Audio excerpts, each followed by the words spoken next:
Welcome to MELfeed.video. We are commencing a live web stream service via youtube.com from Echuca, Australia. We currently conduct these streams on Monday evenings, with other times to be added as more opportunities arise. Please visit our website MELfeed.video for further information. This web video project presents old and new community TV programs. Please enjoy your stay with MELfeed.video.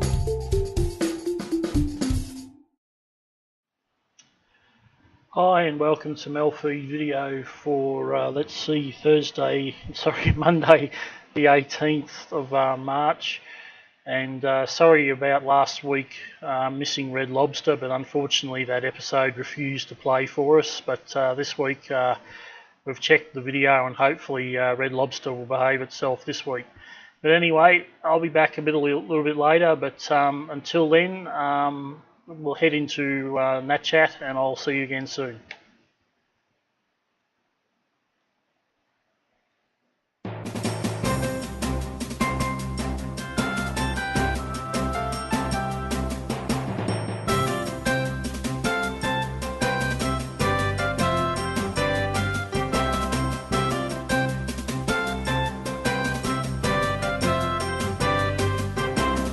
Hello and welcome to NAT Chat. I'm Mirella Rich. Today our guest is Mary Cass, who is from the Catholic lay movement, the Focolari.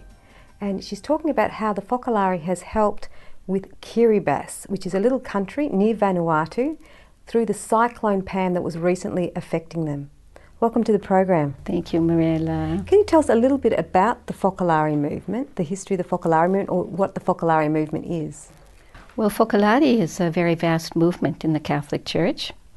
It includes now 2.5 million people all over the world in about 182 countries. But it began from a very small group of women, of which the founder is recognized as Servant of God, Chiara Lubick. She passed away in 2008.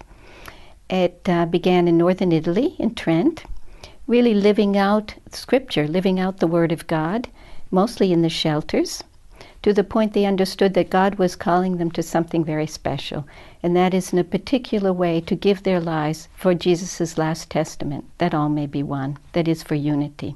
So today it's recognized within the Catholic Church, but also among many other churches and faiths, people of other religious faiths, as a way of going to God together, as a spirituality of communion.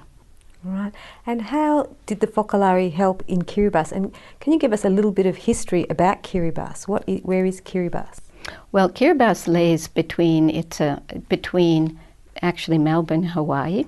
It hugs the equator. It's a series of 33 atolls, of which 23 are inhabited, and they're north and south of the equator, so it's a tropical country. It's a country that has always been open to coastal erosion due to high seas, and as a consequence of climate warming, this has increased, which means that water resources, natural food resources, are always more scarce. Therefore, it is one of the world's 10th poorest countries. Right. And Cyclone Pam, tell us a little bit about Cyclone Pam, the effect it had on Kiribati. Well, of course, the effect of a storm of that dimension caused greater soil erosion, which means that the crops, the gardens, of which the people live, they live a subsistent lifestyle, so they live from what they can grow and what they can fish. That's the majority of the population. There's about, we would say, 10% that actually have employment. So many of these resources were destroyed by the cyclone, plus the causeways that connect all these little islets that make up the main island, which is Tarawa. Mm-hmm. So in order to receive resources, cargo and so forth, that particular causeway to Basia, which is the capital, has been destroyed. They're in the process now of rebuilding, and they have a wonderful effort in doing that, and it's a very resilient people. So as a consequence, they have made progress in these last 3 weeks, but it's a serious situation. Traditional homes were lost. Coastal homes were lost. People had to be evacuated. There's not a lot of space to evacuate people because the island is very narrow. So it's an increased situation of scarcity of food and water. I would say that those are the principal. And would you know roughly needs. how many people inhabit there? There's 110,000 people that inhabit these 23 atolls. About 70% of those people live on Tarawa. Mm-hmm. So they have all the characteristic problems of overpopulation, of poverty, which includes serious social problems as well. And how big is the country? Well, it covers this vast area, but as I said, most of the population are in a very narrow strip, sort of shaped like a boomerang. It's this little wispy island that crosses the equator, and it's an atoll, actually, not an island, and that's the island of Tarawa, the atoll of Tarawa. Then the rest of the 40% are scattered throughout these 23 other atolls. Right. There was no lives lost in the No, cyclone, children. hopefully? There were some children's lives were lost because of the king tides, waves. In Kiribati? In Kiribati. Oh, goodness. Mm-hmm. And what's the situation with the Fokolari? How did the Fokolari movement become involved in helping with Kiribati? We were invited actually to visit Kiribati 30 years ago by the local bishop. He's a native Kiribati, which is what you call the natives. And he was looking for an evangelical spirituality to re-evangelize his people, and particularly for the youth, because 60% of the Kiribati are under 15 and under. So 30 years ago we became involved. He set up a project to help families, women and children, and then entrusted it to the missionary sisters. The Kiribati is mainly missionized by the missionaries of Sacred Heart, and those sisters provide all the social services, really, between the men and women missionaries. And they continued with this project for a number of years, and then they were transferred. So we really didn't hear anything from this island, the islands, as we would say, for some years. And 3 years ago, he asked us again to return, which we did. And then we saw that community was still very alive. They were living what we call the word of life, which is a phrase of scripture that we take every month. The movement has this as a practice, as a bond of unity between all of its members all over the world. And they took on this practice of, it was translated into Kiribati, into the language, and they would take it every month and live it. And this created a very close community. And this community still existed.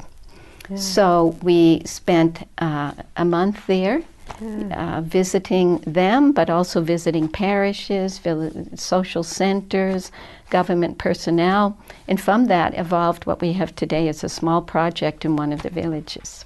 Wow, isn't that beautiful? So the Fokolari, do they visit the Kiribati as well? You've been there yourself, haven't you? Yes, I have. And when we went in 2013, I believe, was the first visit in this recent period, we saw the need especially to do something for children, and especially the preschool children. And where most of the first people involved in Fokolari were located were in this little village. So the project began there. Oh, beautiful. Well, we'll continue with that. We're about to go to a break now. You're watching NAT Chat. Stay with us. We'll be back very shortly.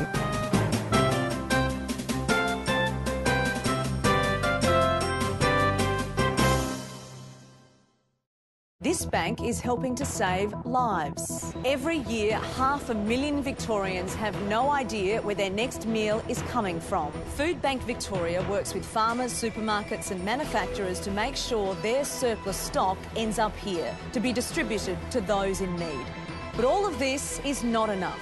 Right now, this bank needs interest, your interest, to support Victorians in need. If you can help, visit foodbankvictoria.org.au. Australian women need to kiss more. Watch out for persistent and unusual symptoms, as they could be a sign of ovarian cancer. Know the important signs and symptoms. Kiss. Look out for symptoms like abdominal or back pain, difficulty eating or feeling full quickly, or persistent bloating, or a change in toilet habits. If you're experiencing persistent and unusual symptoms for more than 14 days, see a GP. Make sure you kiss regularly. Behind every great athlete, there is a great support network. Australian Athletes with a Disability and Wheelchair Sports Australia help athletes realise their full potential. Gonna go from 3, yes! No matter their ability, we're there to support them. Sporting opportunities for all abilities. For more information, visit sports.org.au.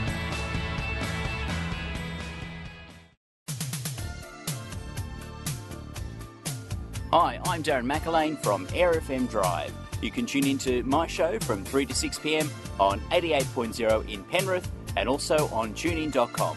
And apparently, we don't throw rocks. Air FM Drive.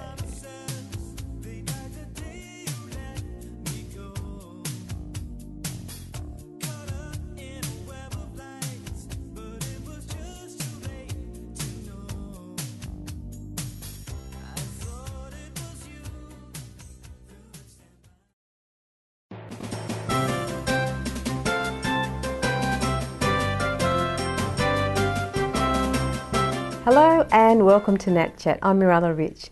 Today our guest, if you've just joined us, is Mary Cass from the Focolari movement, and she's talking about promoting aid for Kiribati, which has been recently hit by Cyclone Pam.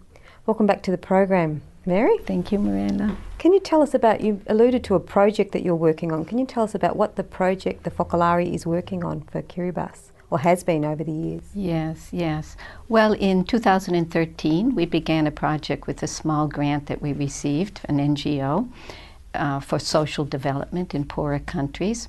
And the project began in a village of the island of Taua, which is the main island of Kiribati.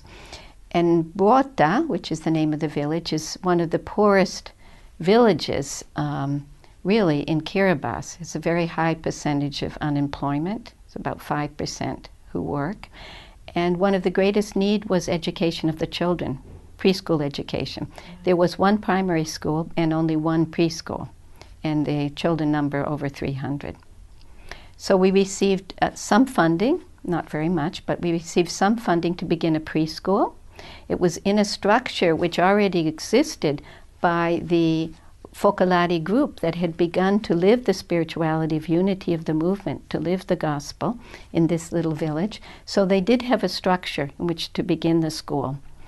And the project also consists of training for the mothers on hygiene and health, prenatal care.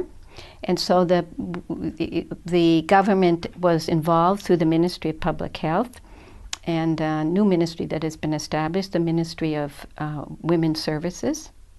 And they send out an instructor, mostly monthly, to teach the mothers of these children how to cultivate gardens, and as we said, good nutrition, good prenatal care.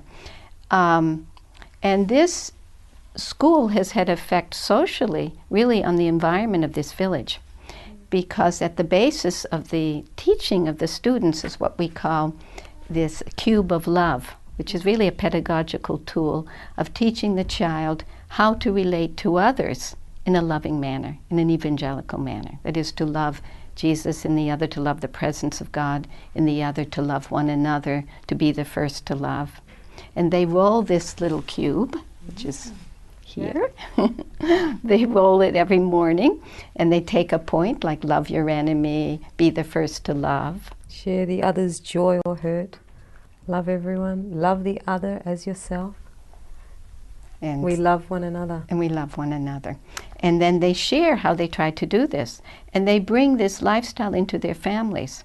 Beautiful. So after a 1-year assessment that the school has existed, we've received some wonderful echoes from the co-sponsor of the project, which is the diocese, the Catholic Diocese of Kiribati, together with these two ministries. And they wrote recently to us that the preschool appears to be better organized than most preschools on Tarawa. The children have advanced and have brought their understanding of love, of social positive social behavior into their families. And this has been an example, not only for Bota, but the other surrounding villages, where the project is located. So, so I think that this has had a social effect on the. That's really good feedback, isn't it? You must have been pretty happy when you heard about that. Very happy, and it was very encouraging to us, and also to the Kiribati, who are such a resilient people who really support, have this capability, really of uplifting themselves, socially. And so in their report, then they noticed that these children and these families around there were actually functioning better than the other ones because of starting to love. Well, yes, and now they're sort of going out to other villages, the families and the children, to bring this cube of love, or what we call the word of life, this sentence of scripture every month. There is a priest who translates it into Kiribati, into their native language, so they're able to begin sort of a program of evangelization, you would say, the program of loving the other as yourself, and going village to village, parish to parish, or social center to social center. And the bishop has been very happy. The feedback that we receive has been very positive. Wow. And what are some of the other needs that need to be addressed there? Well, of course, the effects of the cyclone was disastrous, because it has left a number of these families in Bota, but also the other villages, particularly those close to the coastal areas, has left them homeless. Wow. Again, as we had said prior to on the first segment, that food and water resources are scarce. Also, Bota itself is quite isolated now from the main island, from the main hospital, or from where the cargo ships arrive and so forth, which is Basio, the capital, because the causeways have been destroyed because of the cyclone. So we're really looking for, perhaps we would say, an increase in aid, although that it certainly has arrived, and the people are resilient, and the Red Cross has been very active, UNESCO has been very active, but the needs are great in this moment. And how would they help improve hygiene and health there? Well, the Ministry of Women Affairs and the Public Health, Ministry of Public Health, there's also a wonderful project called Project Hope. We are working with all three of these. They're doing a wonderful job, trying to reach, also going into the outer islands, mainly teaching. A huge program is planting, is cultivating natural resources. Now, because of the king tides, as a result of the cyclone, there's been a damage to these gardens, so that has caused quite a setback in terms of the programs for natural food resources. This has been our main focus now in these past 3 weeks, is how to answer the immediate needs of the people since the cyclone. But this is a daily process for them, because it's caused by the rising sea, and every year more land is taken. Can they move everybody to somewhere else where it isn't prone for cyclones? Well, of course, as the President has also mentioned, it's not a question of if these people will have to migrate, but when. Right, so yeah. We're talking about training, because he's also said, if we have to leave our land, we want to do it in a dignified way. We want to arrive into a new country with the possibility of having the skills to offer something to that new home. Wow. All right, well, we have to finish this section of the program. So thank you so much for coming on the program, because we'll be followed by Rob Lyle after you. Hope you enjoyed coming on to the program. Thank you, Miranda. For informing Thank us. you so much for having me and being able to speak about this need. Okay.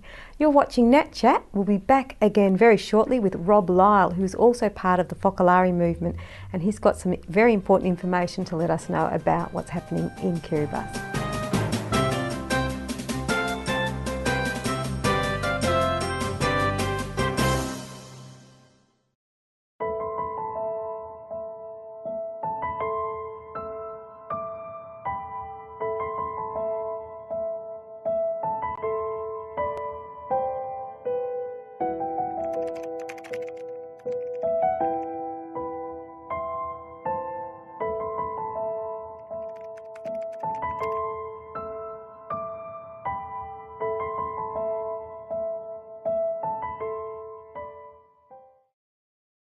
Every time you shop, the choices you make affect our community.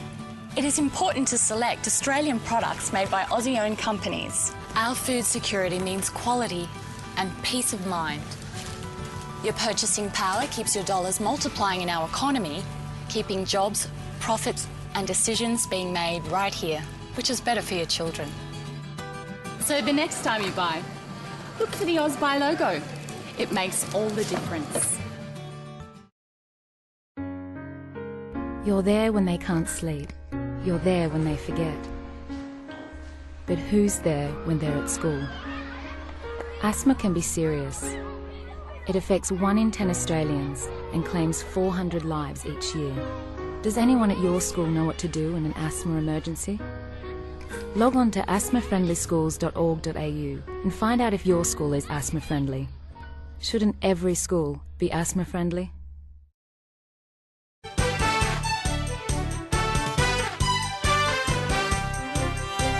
Tick, tick, tick, tick, fashion. Tick, tick, tick, tick, tick, fun. Tick, tick, tick, tick, tick, tick, food. Tick, tick, tick, tick, festivals. All make up 15 fabulous minutes. In a half-hour special. Presented to you by Jacqueline and Steve. Every week. Time's up.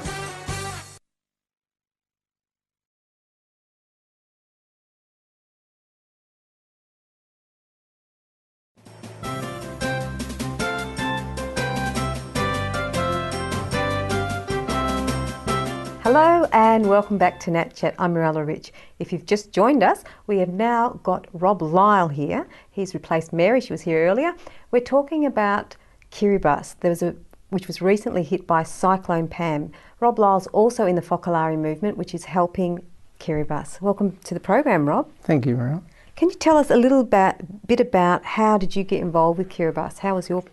Where did you come from in this area? My involvement started primarily from what I do for a living. I work in the telecommunications IT area, and we were looking at a number of possible projects in that area. So that was my first understanding of, one, where it was, and two, understanding a bit about the people there. And so you found it on your own, kind of. You didn't find it through the Fokolari, you found it sort of separately. Then what happened? And then Mary started up this project for Kiribati in the village of Bawota. And it was funny, I thought, Kiribati, yes, I know a little bit about that. And in talking to Mary, I learnt that there was a lot to learn, actually, a lot I didn't know.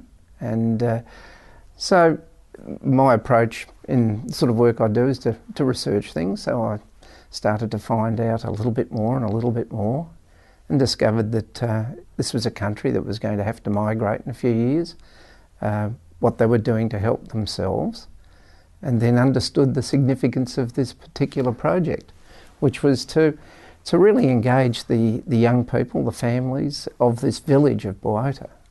But from that, there have been some fairly spectacular results, I suppose, and one of them, I think, just from what the people of the island have told us recently, was they were really concerned about the teenagers there. Right. Because there was a high dropout rate from school programs, fair amount of time to sit around and get up to a bit of mischief, I suppose, having been young myself once. The consequence of the program was that the teenagers themselves started to take responsibility for their environment. Right. They started to not accept drinking as a way of life, to do something about it, and to move people on if they didn't want to really live their way, I suppose. Right. And I guess from that example, you know, they don't tolerate disruptive behaviour or drinking, and that's been a huge positive gain for the locals. And what has your involvement been in helping Kiribati now? Well, whatever needs to be done, I suppose. One recently, that there's a very large concern, I suppose, from some friends and myself, that we all knew that there was a problem in Vanuatu. A few of us knew that the first place ever hit by Cyclone Pam was, in fact, Kiribati, and that there were other islands and other nations hit by it before it got to Vanuatu. Right. And we could find nothing. We heard nothing in the media. So slowly by talking to some of the people on the island through contacts we have, we started to find that the situation, I wouldn't say is desperate, because they wouldn't see it that way themselves. They're very much help themselves type people with great dignity, but they do have needs. And I suppose because we have, through the Focolare, a community there, it's like a family. If you've got a relative or a friend who needs a help in hand, you give it to them. You don't say, well, what's in it for me? Yeah. So at the moment what we're trying to do is to find out what the actual needs are. They've got contaminated drinking water supplies in most of the islands. So it's just to see with them what is really the most appropriate way to help them. Right. And how do you think the most appropriate way is to help them? At the moment, I think it's to be able to provide the funds for them to do what they see as being really necessary, not to give them a couple of cans of food or something like that, but to give them the kind of food that is right for them. So I don't know enough about their diet to comment on that. But they used to grow a lot of crops as well, didn't they, before these floods had kept coming and cyclones? Well, 2 weeks before Cyclone Pam, they were also inundated by the unusually high spring tides that came along this year. You know, they had tides of 3 metres. The average height of most of the island's about 1.8. I think Mary said earlier that there were some deaths, and generally it's the youngest who were the most affected in these situations. Adults seem to survive, but the younger people either get sickly or whatever. And you've also done a lot of research. What are some of the research you've sort of delved into? What we've looked at is having a look at what they can do to help themselves in a lot of ways. One of them is that there are new technologies emerging today for being able to distill water to make unsafe water safe to drink. Yeah. And they come in a variety of kinds. But it's what we're trying to do at the moment is still to find out what their real needs are. Right. A lot of the communications there were destroyed in the cyclone. Okay. Can you contact them at all now? The island of Tarawa we can communicate with, but to communicate with any of the other islands is very tenuous. In what ways can people help at Kiribati? Is there some contact number? Yes, they can contact our Focolare Centre in Melbourne on 039899 1696. And also, I believe you have a petition. Can you inform us what that's about? Yes, we've started up a petition through change.org, and people can Google it and find it, asking both sides of government to try and support the immediate needs of Kiribati. Right, that'll be beautiful. Thank you so much for coming on the program, Rob. Thanks for having me. You've been watching NAT Chat. I'm Mirella Rich, and our guest was Rob Lyle, and before that was Mary Cass from the Focolare movement, who are helping with Kiribati after the Cyclone Pam hit them. If you would like to help, please go to our NAT Chat website for further information. See you again soon.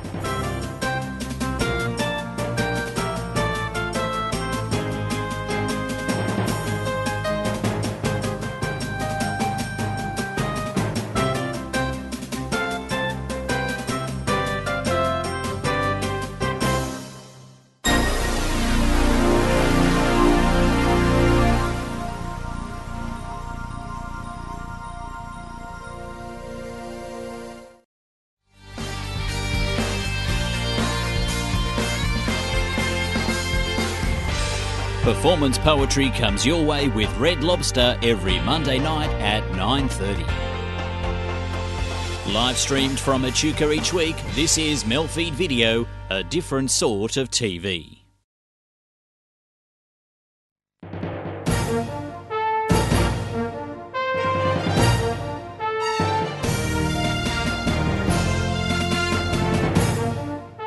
I'm Melissa Iaria here at the 1999 Melbourne Fringe Festival in Brunswick Street in Fitzroy. Today we have a look at the Fringe Parade, speak to Festival Director Virginia Hyam, watch the annual Waiters Race and have a look at some pieces featured in this year's Fringe Furniture Exhibition.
Virginia, when did the idea for the Fringe Festival come about? Well, the first Fringe was in 1982, so it's actually 17 years old, and it's grown from this really small event in Fitzroy by a group of independent artists who decided they wanted to create a platform to present independent art to what you see today and for the next 3 weeks of the festival. And is it just a state thing, or does it go interstate as well?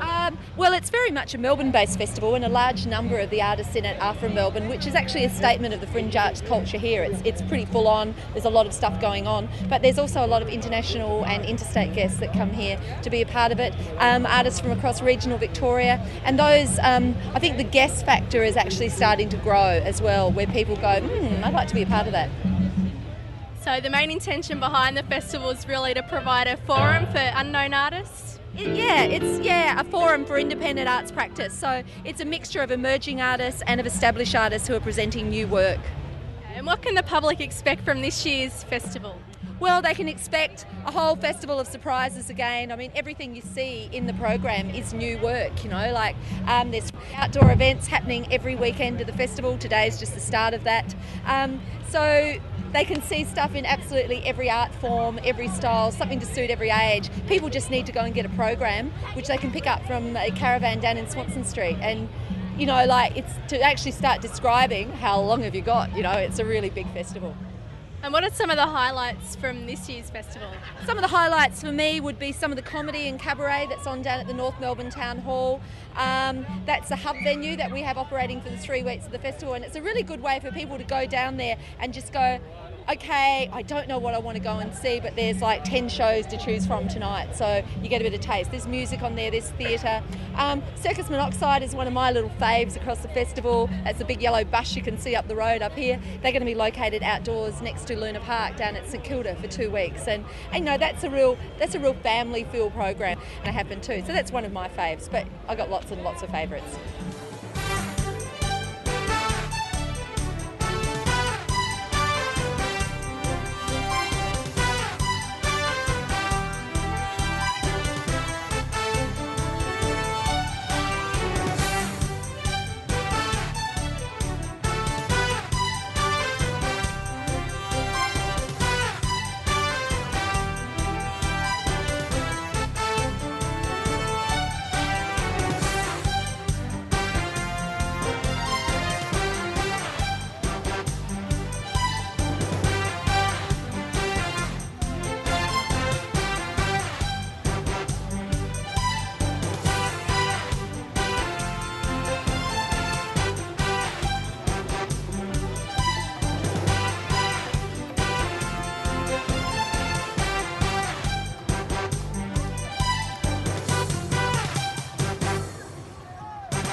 Some of the highlights from the parade?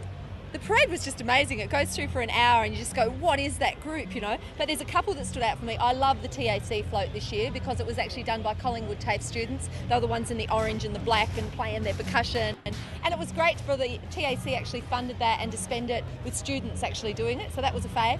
The Dilly All-Stars I just loved, and it was so good to actually have such a strong representation of the East Timorese in the parade, and so get that nice strong element going through.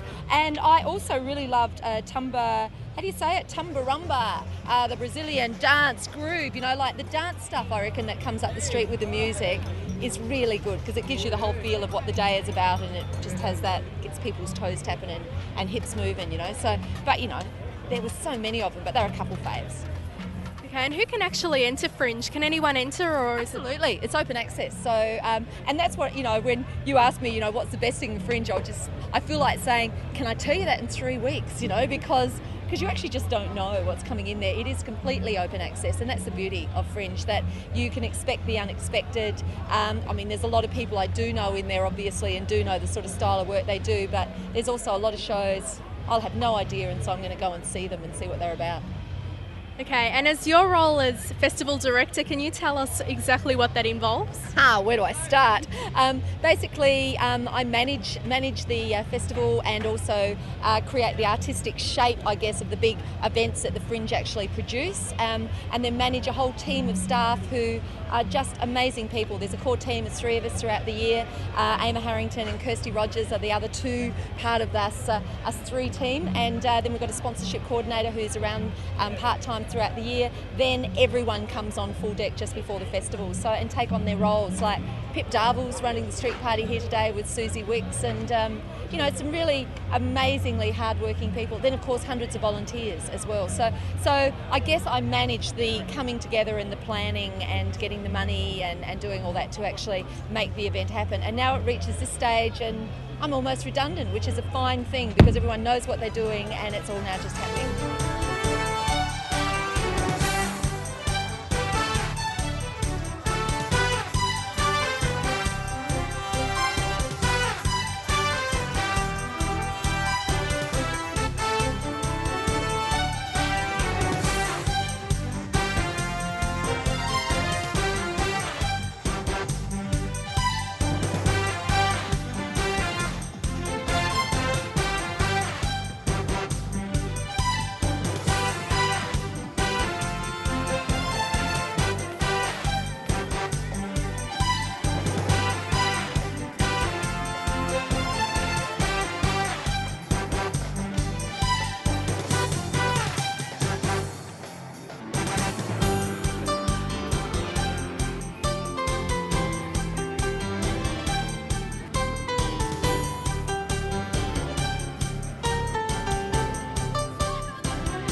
Hi, I'm Philip Taylor. I'm reporting from the corner of Brunswick and Johnson Street, Fitzroy, to witness a race of really strange people, a race of waiters.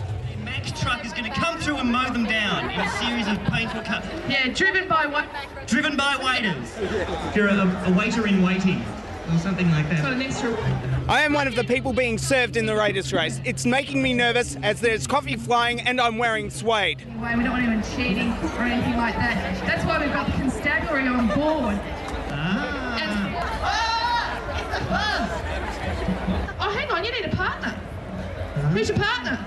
We love the fuzz in Fitzroy. The fuzz are the best. We love them. Gotta love the fuzz. Sergeant John Easton, all of his head.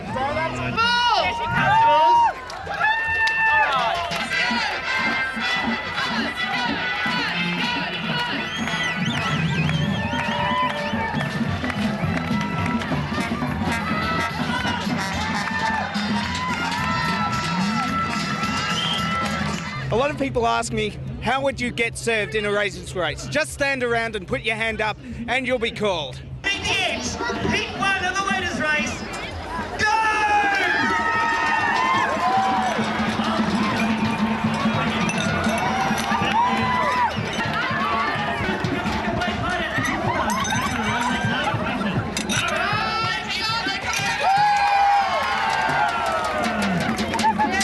I've been now served twice and I've only been spiced a little bit by coffee. Let's hope the suede holds up.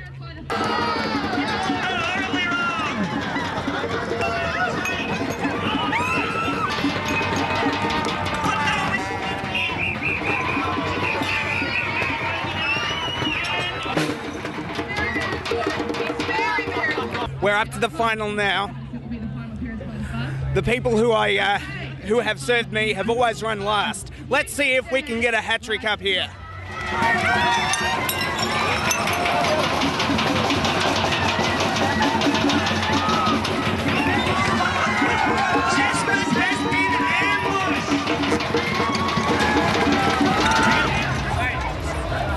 Thank you so much, judges. We thank you and your dry cleaners. And thank you, Fuzz. Now we need the 4 teams in the centre here for the presentation process.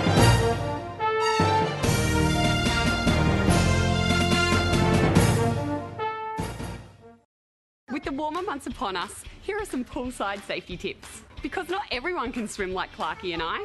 S is for supervision. Always have an adult watching over the kids. A is for Oswim. Have your children taught to swim by an Oswim licensed teacher. F is for fencing. Ensure secure fencing surrounds your pool. E is for emergencies. Always be prepared. R is for rule. Ensure your family know the rules around your pool. Be safer and have fun. Most of us experience life's ups and downs, but we can always appreciate the finer details that make life worth living. But for 1 in 5 of us, mental illness can make us lose sight of the big picture. That's when Paran Mission can lend a helping hand. We've been caring for the community for over 60 years, finding a place for people with no place. Show your support and stand up for mental illness. Visit our website and make a donation today. Every minute. Every hour. Every mother and father. Every sister and brother. Every son and every daughter. Everyone you see. Everyone you cheer. Everyone you watch. And everyone you hear. Everyone you meet. Everyone you know. Everyone you love. Everyone is affected. Reach out and get connected.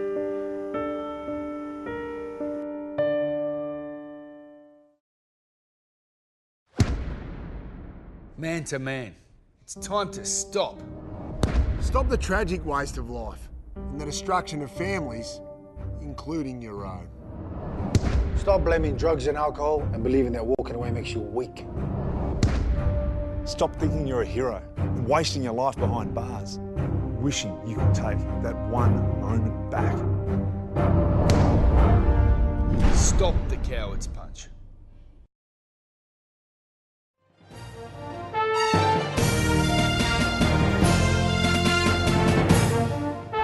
you have any favourite pieces in this year's Fringe Furniture exhibition?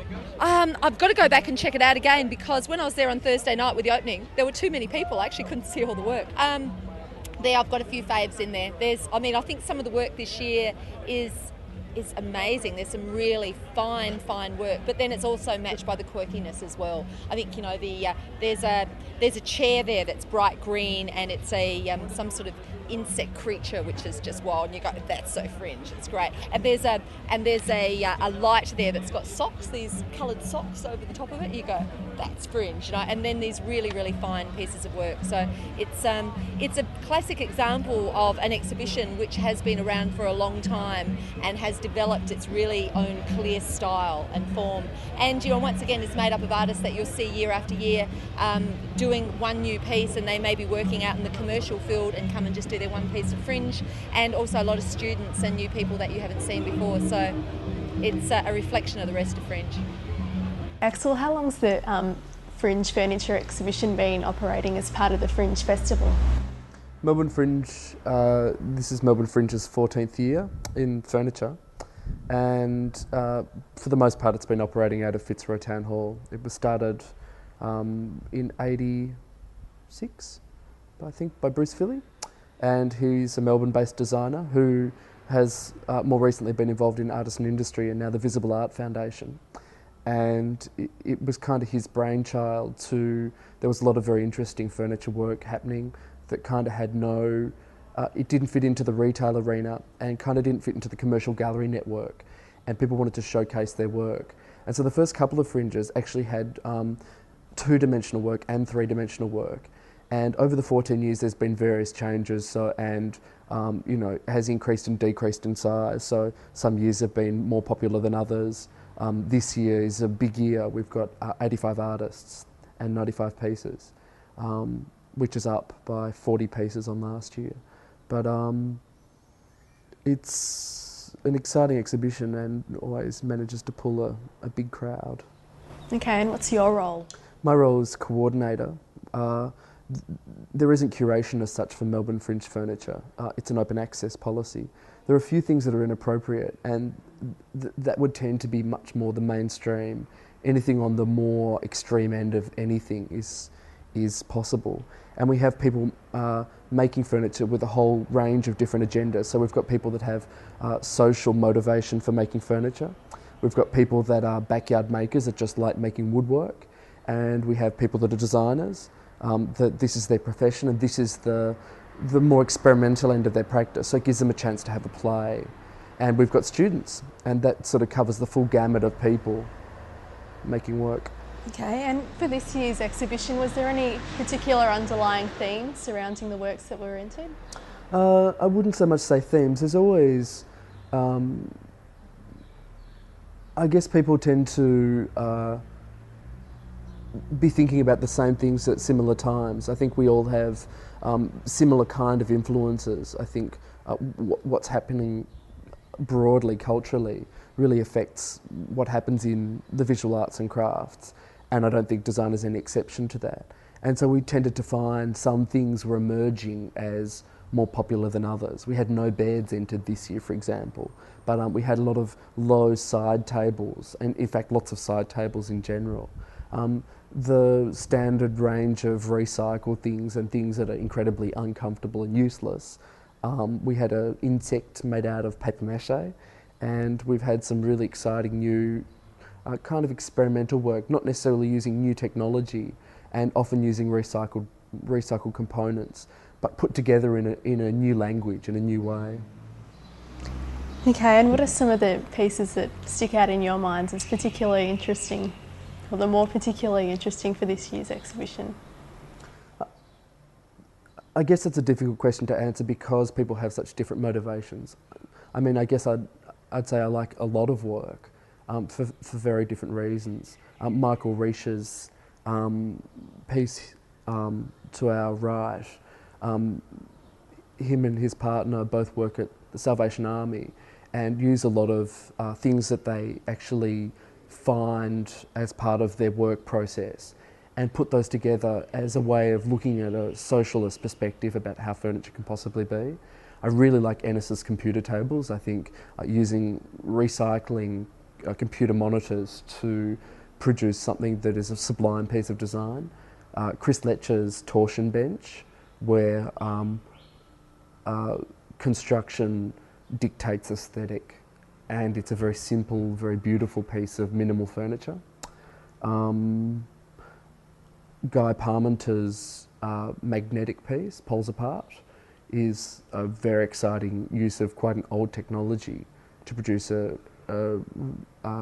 I guess a reactive piece of furniture, which I guess you'd rarely see in exhibition.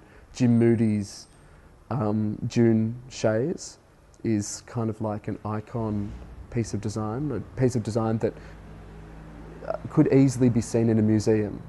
You know, there's so much work that I think could compete on an international stage that is richly and individually ours, like Australian, rather than looking overseas to find some sort of model to copy. Okay, and the pieces featured, some of those are actually for sale, aren't they? Most of the work in the exhibition's for sale. If not for sale, the artists are prepared to take commissions. So we've got work ranging from $150 right through to $7,000 or $8,000, depending on the labour intensity and the greediness of the artist, I guess. How much does an exhibition like this help furniture makers in gaining wider recognition in the community of their work?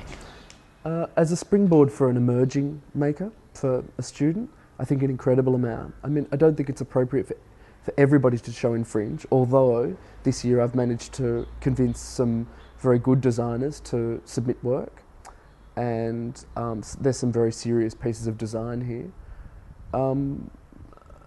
Over 6,000 people came through last year.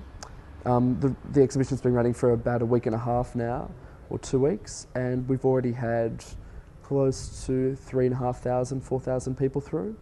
And I think if that number of people come through and I can get some really good media attention for people, then that's obviously going to be of a huge advantage. A lot of the people that are coming through the exhibition are very informed and not necessarily makers. A lot of them are people that have a genuine interest in furniture and often are buyers. I know of people that have sold work already, and a lot of those people are students.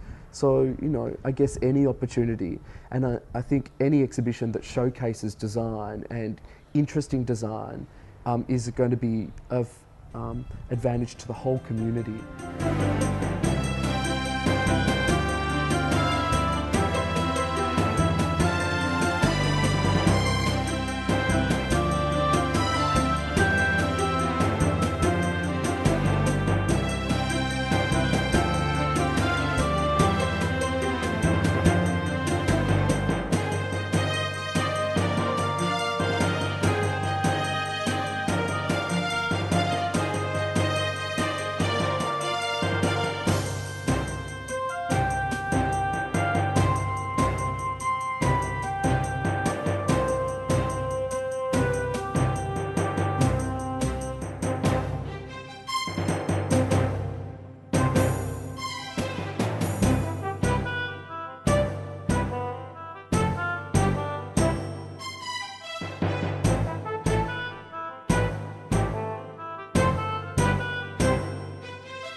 If you were living on the streets,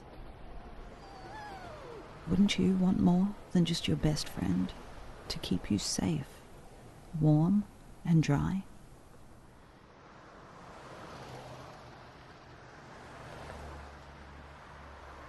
Donate to Backpack Bed for Homeless and give warm, waterproof protection and dignity tonight.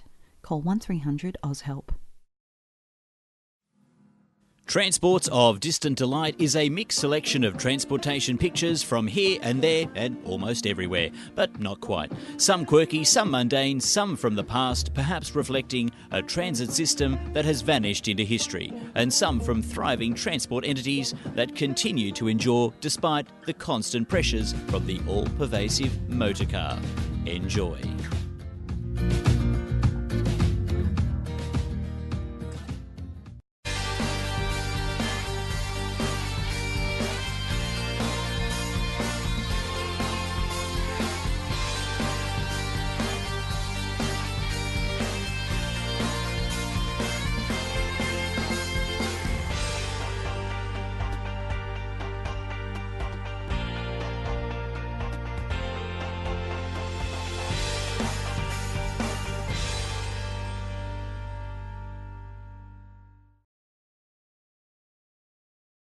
Alleluia.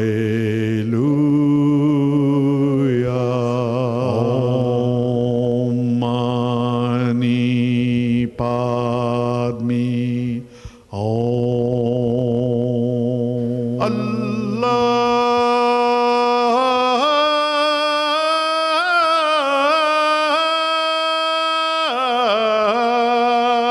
Satnam.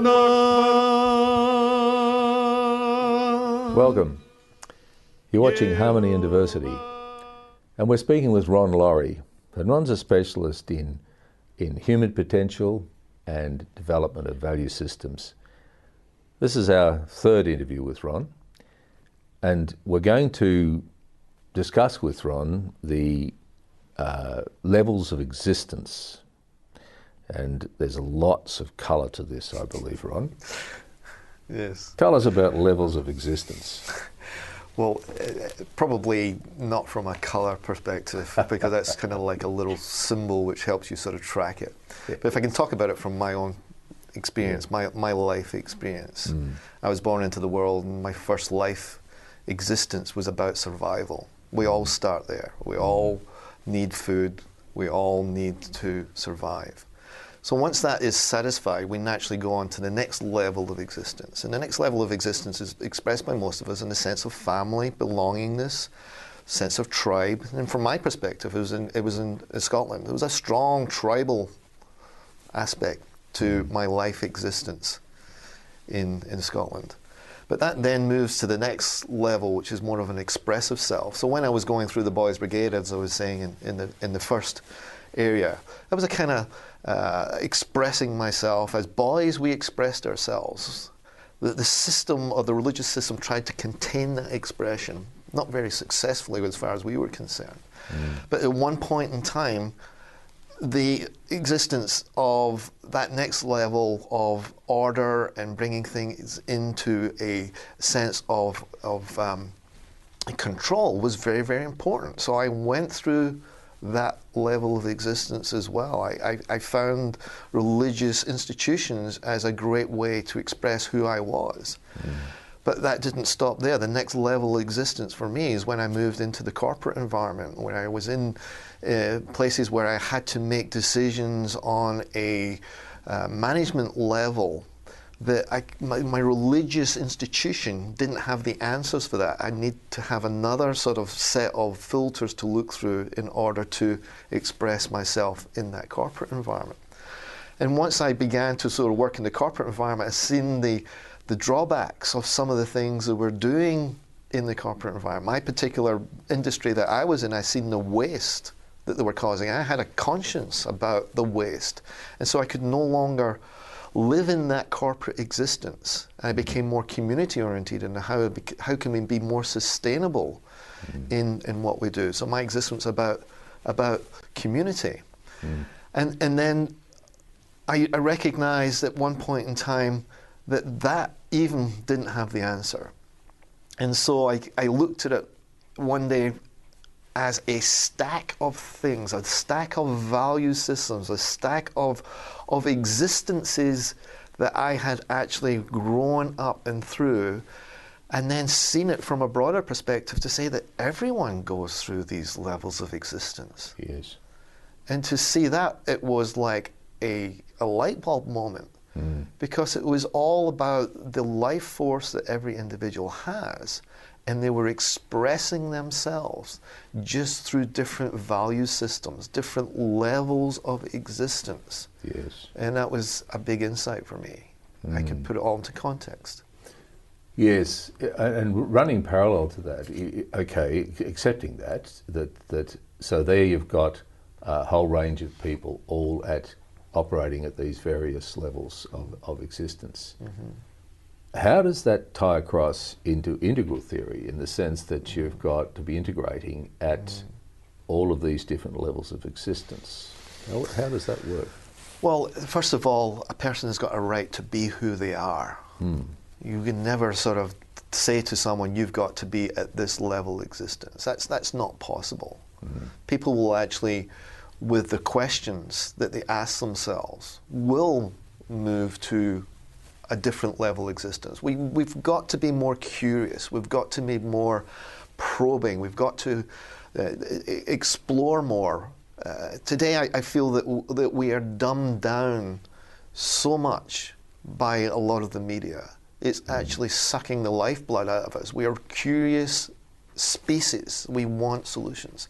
So people have got to ask the questions. The quality of the questions that one asks oneself will determine the quality of life and the expansiveness that they will see life as. And so it's not about saying you're at this level or that level. People have got a right to be whatever level they're at. But what I would say, keep asking questions, keep being curious, keep, if there's something that is intention, your intention with something, where's that coming from? What's that telling you? What is that informing you? What's that pointing to that you should ask questions of in order to try and get a solution for, which will, in a sense, give you an opportunity to see things from a different perspective, a different value system. So within an organisation, you would have people operating at a myriad of levels of existence. A marvellous soup of diversity. Absolutely fascinating. Absolutely. So this would connect with what I want from life and what I need from life. Is that a reasonable gauge to say, determine what level you're operating at? Our life conditions will determine what thinking capacity is necessary in order to meet those life conditions. So it's, I can't remember exactly what the quote is, but it's something like, don't bother talking about philosophy to a hungry man. Absolutely not. Yes. Absolutely not. Meet that man where they're at and who they are. Honour the human being that they are, regardless of their religious, their standing in life. It's about being a human to a human being and appreciating the diversity and the reflection that what you see in others is just a reflection of yourself. It's about how do we have harmony within all these different value systems. And if we look at the world, when we look at the conflict and the tensions in the world, we look at them and we see it's not about a human being to a human being. No. It's about a value system to a value system that's in conflict, a belief to a belief. A belief to a belief. And there is a belief that time passes, and it certainly does, and it just has. So we'll take a break. We'll be back in a moment. I was in my 40s when I was first diagnosed with bowel cancer. George, my son, was 6 years old at that time. These days, like people of his age, he's very busy, but he still needs to find the time to get to know his bowel cancer risk. Is that right, George? Yes, Dad. Bowel cancer affects 1 in 12 Australians, young and old, and is our second biggest cancer killer. But if caught early, bowel cancer is treatable and beatable. My dad is living proof of that. So get to know your bowel cancer risk. Talk to your pharmacist or GP about screening. Protect yourself and the ones you love. Go to lovemyfamily.org.au. Hi, I'm Lane Beachley. Australians have recycled enough printer cartridges to cover Bondi Beach 12 times. That's kept 11,000 tonnes of valuable resources out of landfill. Drop your used original cartridges into the special boxes at participating retail outlets, and they'll be turned into new products from pens to road surfaces. Help us keep up the good work. Find out more at cartridges.planetark.org. 1 in 5 of us are affected. 10% of us will have at least one. And the numbers double for Indigenous Australians. Just as quick as a click of your fingers, it can happen to anyone at any time. What would you do if someone close to you was having a seizure? Imagine if it was your child. My brother has it. My sister has it. I have it. I have it too. You're not alone. You're not different. And you have a bright future ahead of you. So click for kids. I'm Amy Lee, and I'm part of it. Imagine not seeing the world you live in. Macular disease is Australia's leading cause of blindness. Donate now to Macular Disease Foundation Australia. Call 1800 111 709 or visit mdfoundation.com.au.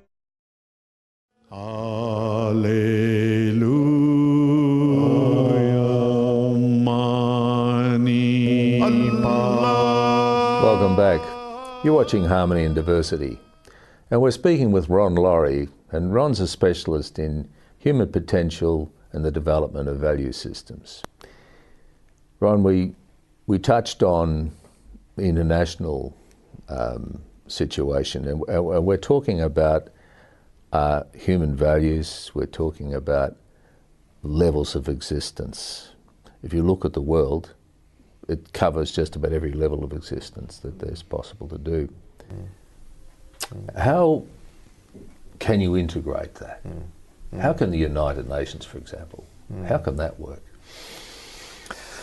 I think in the developed world we have an arrogance where we believe that if we go in there and push our level of existence on other countries and other nations, then that's the good thing to do.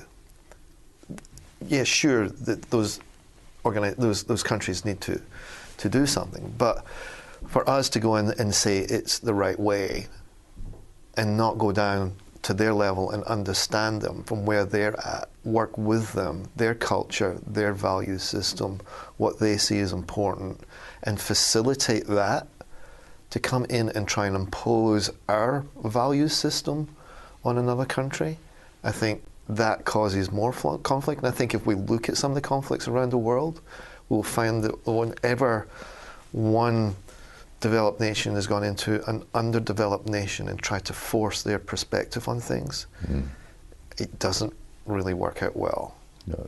You know. No, it doesn't. And you mentioned earlier the humanity, the fact of being human beings. Yes. So we've got the layers of the levels of human existence and value systems. Do you detect a common thread which runs through all of that? So even though you might be at a level of existence which has, like the hungry man, not going to listen to deep philosophical argument, what's the essence of him which may then be related to someone whose level of existence is relatively heavenly compared to his? Is there something common there? We are all human beings. We all, you know, we all contain the same life force, the same energy.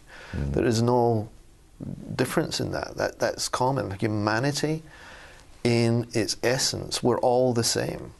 We just build up these constructs and belief systems, and we look through those belief systems and those filters which colors our world, and we disagree with someone because they look at the world through a different color system.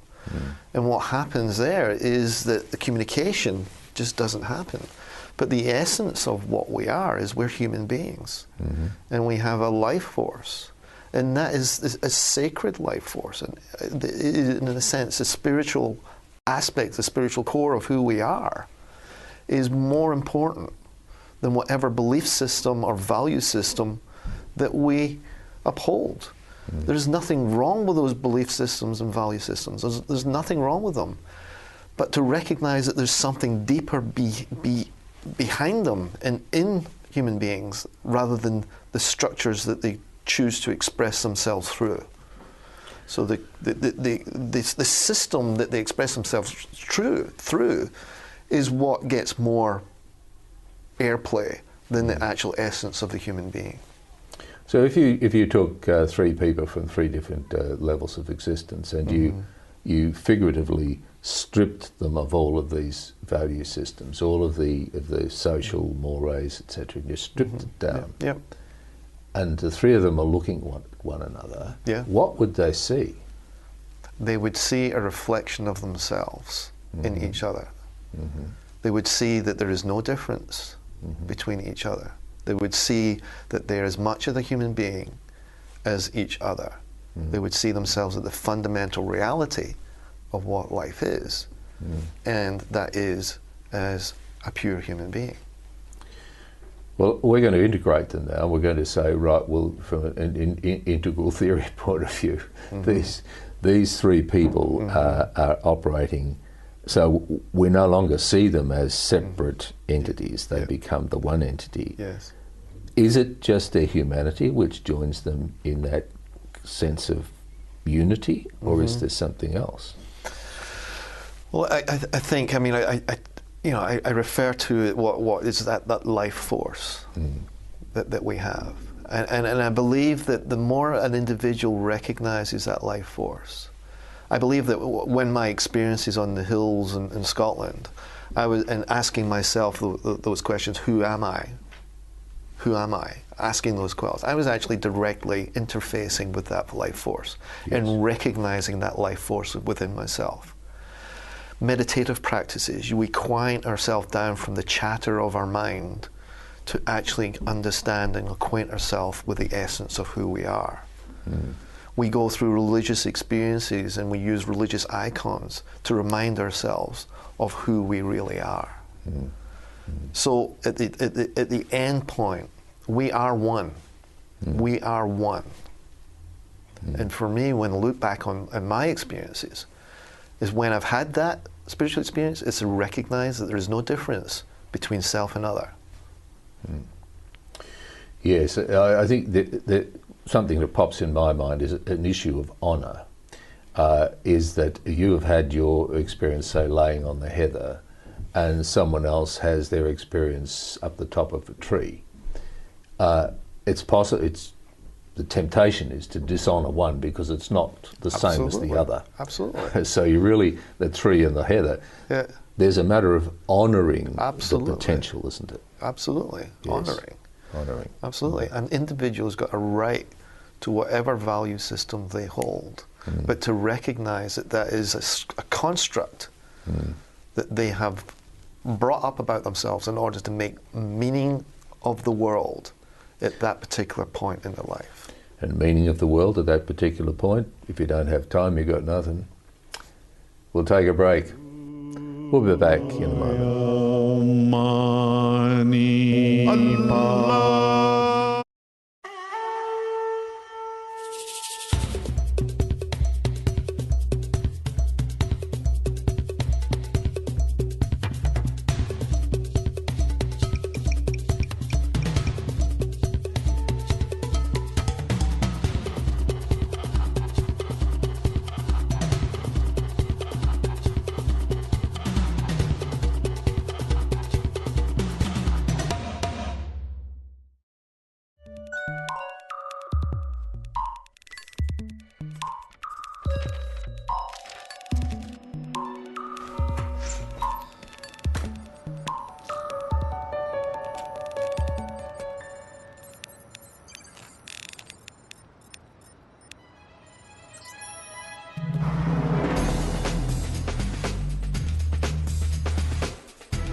So, you think you're ready for this? To take on the world? Why not?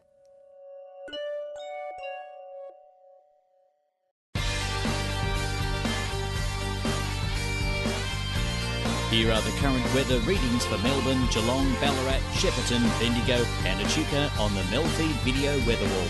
It also includes tomorrow's forecast and expected minimum temperatures in these areas overnight. This is the MELfeed video weather wall on a different sort of TV. MELfeed Video.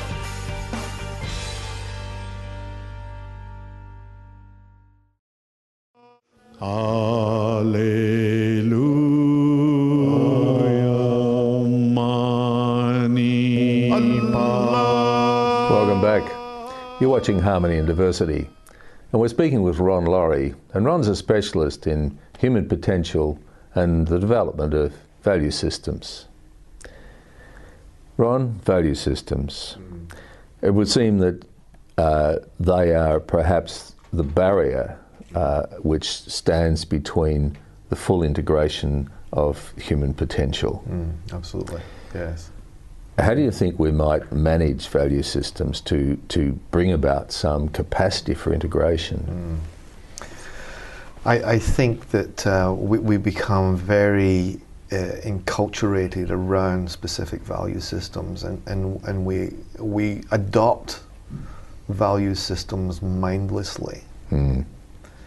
And we don't do our own inquiry, don't do our own thinking. So I think one of the ways in which we can move to higher levels of human potential is to recognize the fact that there are value systems that we all carry around with us. We all recognize them, we can all look at them, we can all point to them. But rather than pointing that that's different or that's better than mine or that's worse than mine, that we recognize who they are or what they are, and we strive to recognize that and to move beyond them. Transpersonal is about moving beyond, and it's about moving beyond to the egoic attachment that we sometimes have associated with how we see the world. So I think recognizing the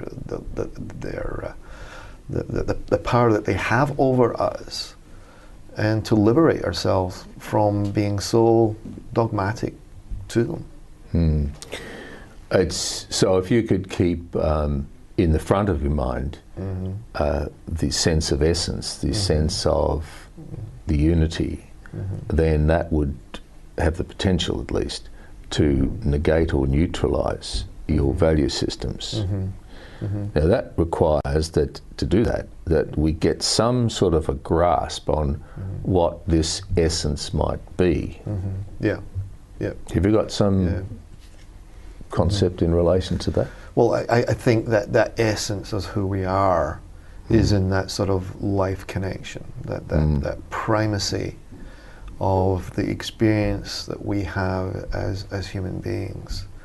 That phenomenology, that lived experience of who we are, rather than rather than putting our attention on someone else's experience, get more in touch with our own experience and finding out who we are. And the depth of that has the ability not only to understand more about ourselves, but to recognize that we are laden with these thinking processes, these value systems, and to move beyond them.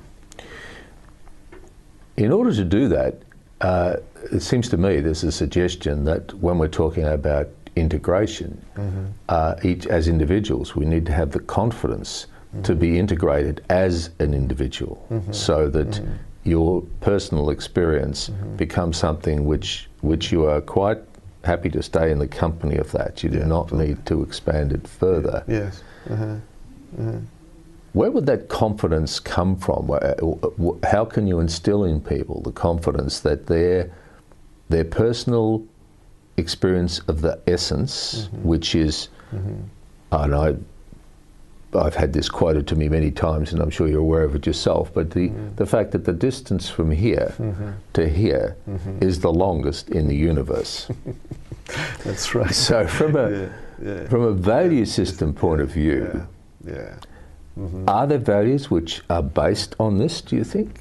That this movement from here to here? Well, probably there has been value systems wrapped around how we actually move from here to here, and, Yes. and the proper way, perhaps, that we move from here to here, based upon the perspective that the individual has. So there'll be very many different ways in we're actually getting from here to here, and they're expressed in a number of valued ways of getting there. But what's most important is getting from here to here, regardless of how you get there. That's right.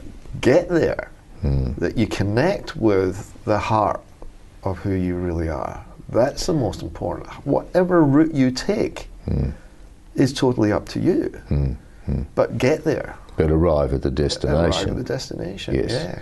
Yeah. And using the word integration again, there is the potential for that to be magnified if you allow yourself to be connected with everything that exists. Absolutely.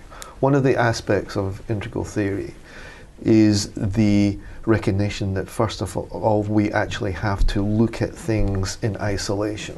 We have to recognize and compartmentalize. Differentiation happens before integration. Yes. Differentiation of different value systems happens before we can actually integrate them. Different ways of looking at the world have to be differentiated before we can actually integrate them. Yeah.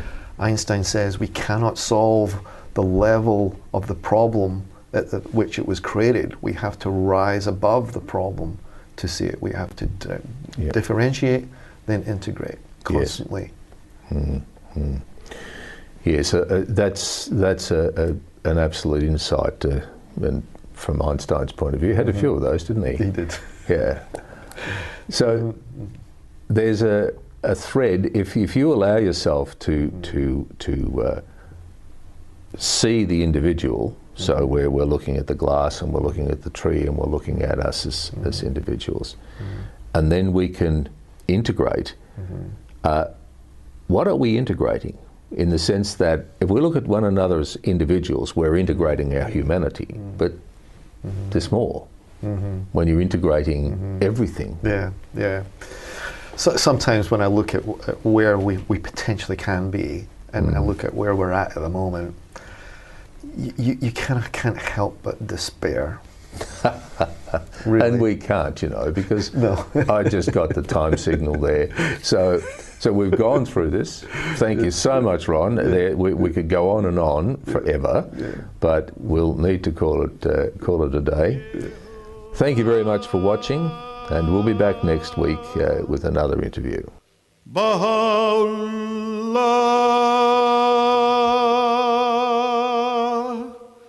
Shanti Om, Allahu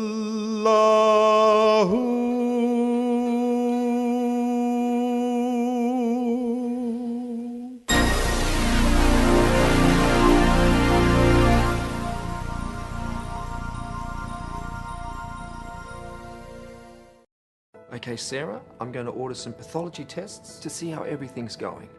Half the Australian population had a pathology test last year. That's you or someone you love. 100 tests are performed every minute, delivering vital medical information. From the moment you are born, your healthcare depends on pathology tests.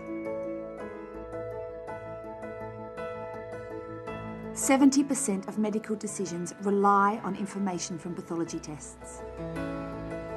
Pathology is the engine room of healthcare. One small sample can reveal millions of insights all about you. Pathologists are your doctor's doctor. 25,000 people work to provide doctors with the answers they need to treat you. Australian pathology is world class. We may never meet you, but we see each of you as part of our family. Every minute, 23 Australians find out more about their health. Good news, Sarah. The results show that everything's okay. Pathology provides peace of mind. I rely on Australian pathology. Sign up online to support Australian pathology. I was diagnosed with Parkinson's at 27. I was 46. I was 62. The first symptom I noticed Was loss of balance. Was that I was always tired. was a loss of smell. The most difficult thing for me is not to be able to travel in my retirement. The most difficult thing for me was giving up a career that I loved. The hardest thing for my mum was being pregnant with me.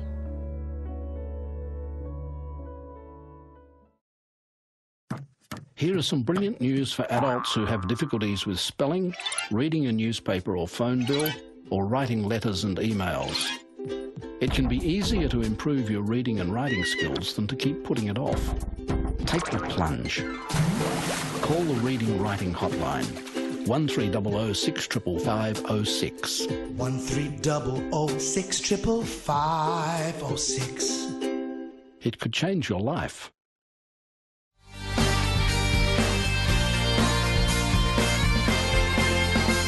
Taking you to all of Melbourne's big events, it's 15 Fabulous Minutes, Mondays at 10. Live streamed from Echuca each week, this is MELfeed.video, a different sort of TV.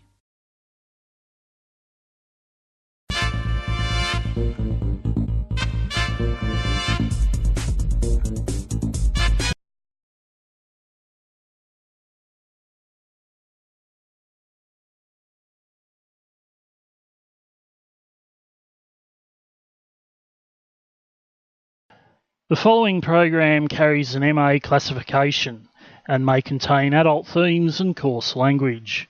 MELfeed.video advises that it is suitable for viewers aged 15 plus.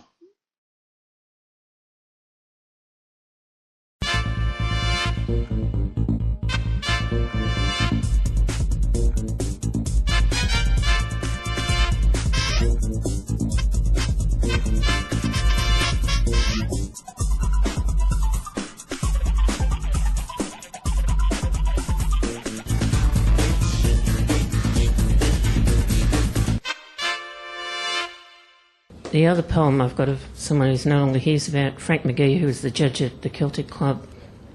I'm still sort of finishing this one off. I've changed it since last week.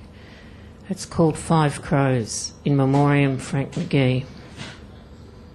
Patrick tells us he found you clutching Yeats, your book held open at an Irish airman foresees his death. You were his teacher, 30 years of mentoring. I find a park in Berkeley Street, turn the radio off, this Catholic church a landmark on Nicholson. Staring across the vastness of its interior as I enter, there's the panache of white lilies, the sentinel men. Reflecting on your sister's judgment, it feels like Antarctica, how she didn't understand your nature. Is she your obdurate sibling? All I say to myself is anyone literally gets my vote. I see you nearer blue sky than purgatory. The Irish celebrate a life, but this is like excommunication. The interment of these words a requiem, a dirge like the bagpiper's lament, but we're looking for the contentment. Those boozy lunchtimes and the teaching of literature classes, those lazy afternoons at Xavier, the thrum of knowledge, a zeitgeist. Death a warrior, death a leveller, censurious death. Hallelujah I sing, but not a public vice. The absence of kookaburras in middle distant suburbs. 5 black crows swerved across the lawn. Several sightings in 3 days at the time of your death, Frank. 1 crow searching for his choir.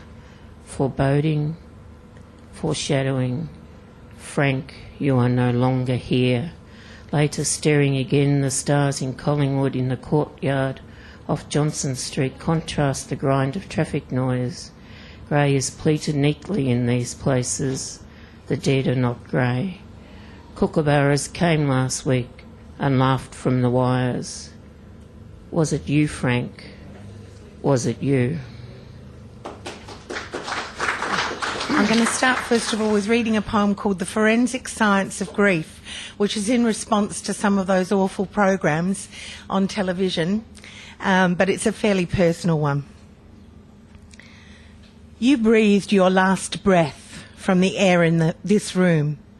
That threadbare Persian carpet holds flakes from your skin, hairs from your head, corkscrew the dented cushions scattered and idly waiting on the sofa, bed linen scented with your sweat, the goose down doona that stole your last warmth, sleep spit and tears, human moisture that permeates the acrylic layers of your pillow, an eyebrow hair wedged in the tweezers, a clipped nail that flew off somewhere out of sight, that new toothbrush used only once, your flannel and towel still drying out, the wet press footprint on the bathroom mat, the talcum-powdered slippers abandoned under the brass bed.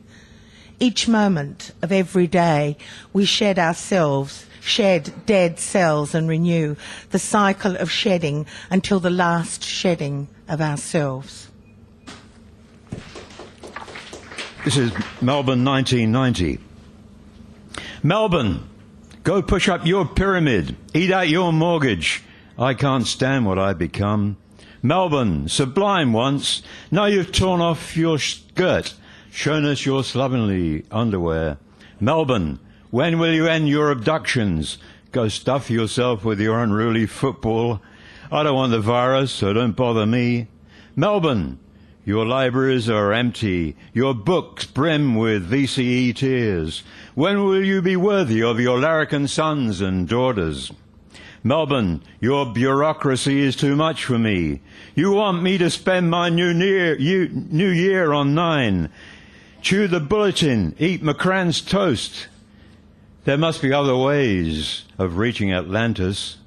Jolly is in the clouds. The fat lady has lost her song. Who was minding the store before your atom bomb? Melbourne, I'm tired of your gang of 4, your lease on luck, an account worth 2 cents in the dollar, deposit stuck between your teeth. On Sydney Road, a shrink takes my pulse, tells me to transcend my stupor. A clairvoyant takes my aura. This is your second round, she says, not out.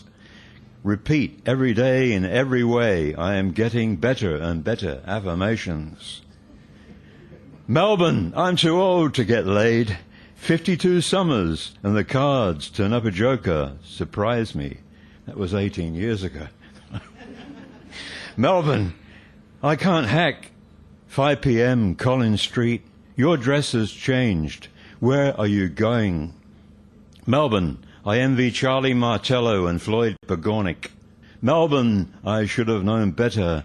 I am saying good night and good luck to your lease on livability. Derricks and skyline cranes that pick the dead bones of the interest rates. You have turned me into a beachcomber, turning back pages for your dreams. This is a poem for my brother who killed himself last year, and it's inspired by a poem by Robert Pinsky. Sonnet, and it's not at all a traditional one, sonnet for a suicide. Morning sun on his face, steady motor murmur, vibrating the hose.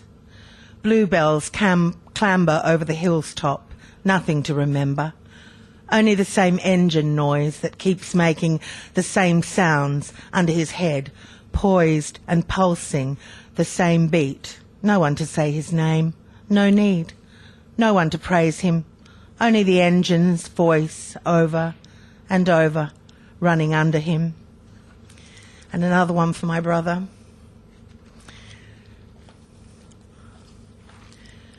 Death choice.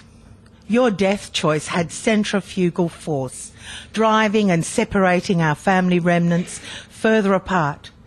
We are shipwrecked strangers, alone, swimming for a distant shore, fearful of helping anyone else by being dragged down and drowning beneath the swell of grief.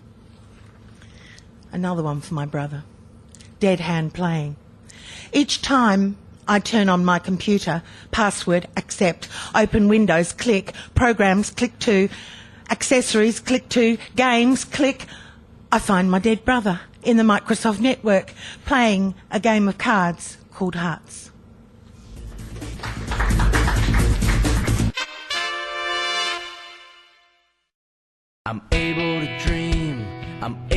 smile. I'm able to grow and I'll go the extra mile, one day at a time.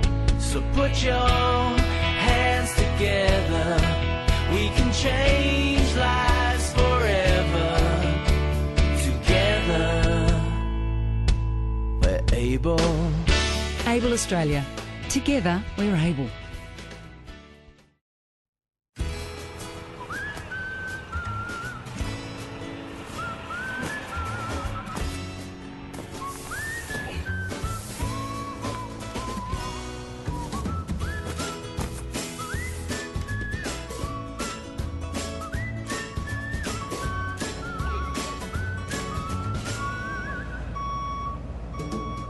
Every new line means 2 more hands. Join us, lions.org.au. We've all seen this one time or another. We may even have done it ourselves. But inhaling balloon gas is very dangerous and can be fatal. The helium in balloon gas acts as an asphyxiant, and when you inhale, it displaces the oxygen in your lungs. Balloon gas is safe in balloons and when you release it in a well-ventilated area and in a safe manner. So the next time you see some sucker about to inhale balloon gas, or you think it's going to be a laugh, stop and be gas-wise.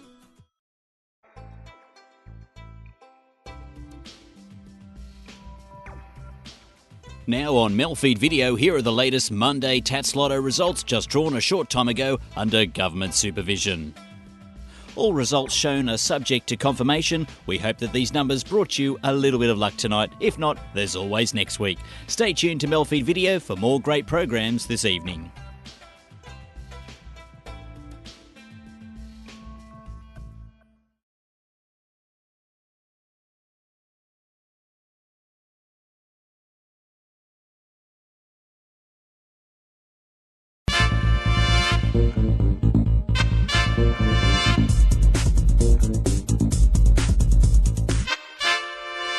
This is from a book I did in '96, a little thing, and this is back in the days when Lee Fuller read in the Dan here, and Pamela had a poem, "Would you invite a poet to breakfast?" And I kind of parried it. Footy poets, would you invite another poet to the football and listen to him bantering irresistible lines like, "What's your favourite position?" And then he answers horizontal, scoring verbal points like a hot football disposed of by Ablett with a quick, sharp pass through goalposts while the crowd roars? Would you invite another poet to the football and observe his patience played with by a chill wind, poking colour into his pallid cheeks, pushing what's left of his hair in another direction, while fingers clench a stubby, fumble for a footy record, hold a hot saucy pie like players grappling a football by the goalposts? Can you imagine 2 poets at the football missing Saturday's poetry readings by the fire in a cosy pub? Can you imagine 2 poets sitting at the football in the wind of Arctic Park? Can you imagine 2 poets at the football? This one's called My Own Thing. 4 walls of this once great city continue to rapidly close. Can't keep them apart with an empty bottle of gin. Too much drinking, my head is in a spin. Got to get myself together, my life to underpin. The game of life is unpredictable. How do you win? Taking too many hits on my chinny chin. Living in a police state while sleazy cats proudly display their gaudy gold bling alongside the politically correct has worn very thin. Since when has speaking your mind been classified a sin? Fuck yous. I'm moving to remote country, gonna do my own thing. I'm going to take you to Russia now. The dancing bears return. When Leningrad went retrograde and resurrected saintly, the dancing bears came back. Cubs trained on hot coals, they quickly learned to fret a stare rhythmic patterns on blistered paws. So in St. Petersburg, the corpse exhumed, owners bring brown bears on leads to grass patches of the Neva. Tourist photographs money in the fur box hat, wheezy accordion protesting the bitter wind. Everyone sells everything in St. Petersburg. Teachers with no pensions sell their books. Babushkas sell knitted bits and bobs. Young girls and boys sell their bodies. The mafia sells priceless dreams of blood and misery. The orthodox incense sells the golden mysteries, promising death will be better than this life. And every ordinary person, scraping their existence in the cold, dances with the bears, waiting for the next revolution.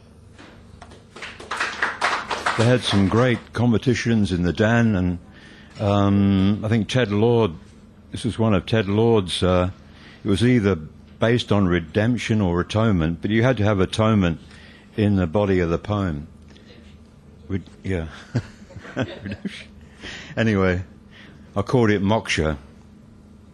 Dreaming Utopia, 1963, cocaine joy where everything is, looking back from a crossroad at Torquay.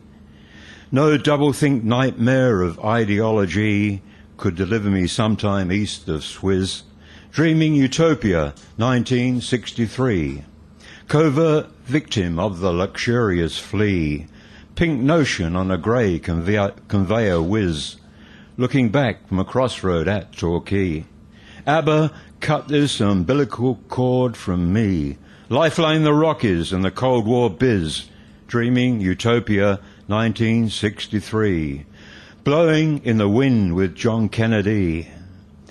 On the slithered esplanade, Cloud 9 is, looking back from a crossroad at Torquay.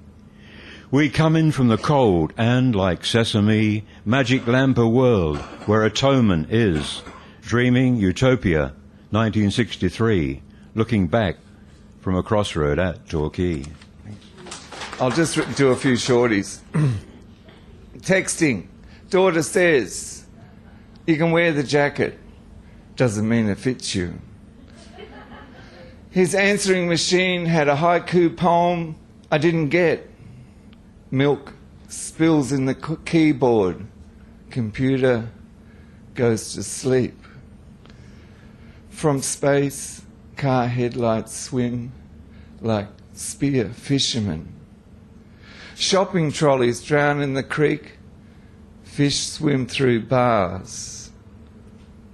Shane McGowan's teeth prophesied 9/11. Drugs, a slow war, mostly carried out lying down. Writing a poem, I turn the gas on, but forget to light the flame. Hot water bottle. I take what Mum did into my child's bedroom. Mum's scones get a little worse made as she gets close to dying. Women's skirts go up and down, legs remain the same. Diesel trains are louder than cars, railway lines are quieter than birds. Op shop coats hold on to shoulders of previous owners. Backyards are the prison of well-loved dogs. In your arms, I wonder why I said that stupid thing. Nice woman wonders why she drives Plonker Poet home. You drive round the block, waiting for me to grow up. The less people cook, bigger the stove they buy. Wife buys incense burner, husband builds shed. I put an uncapped pen into the pocket of my best white shirt. Thank you.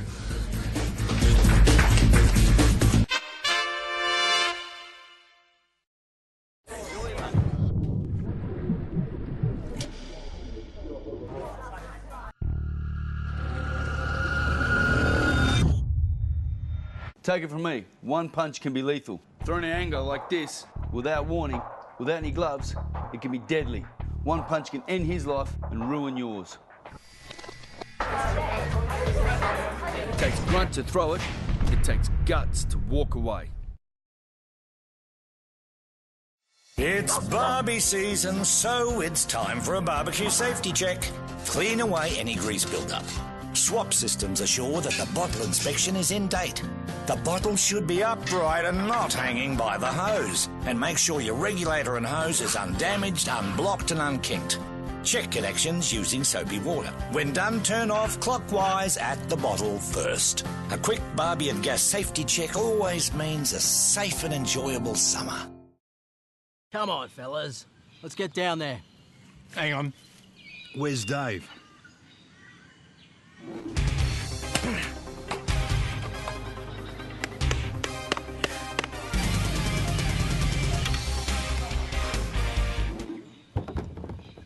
Oh, hey, fellas.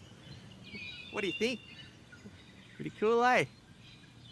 Real men look out for each other. Don't let your mates drink and drown.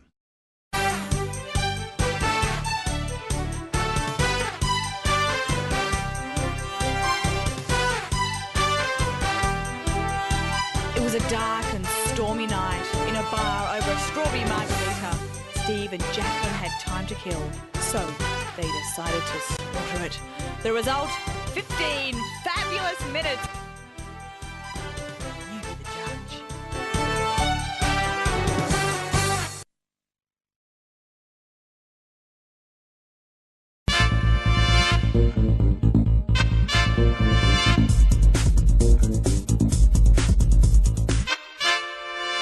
This is a poem I compiled from...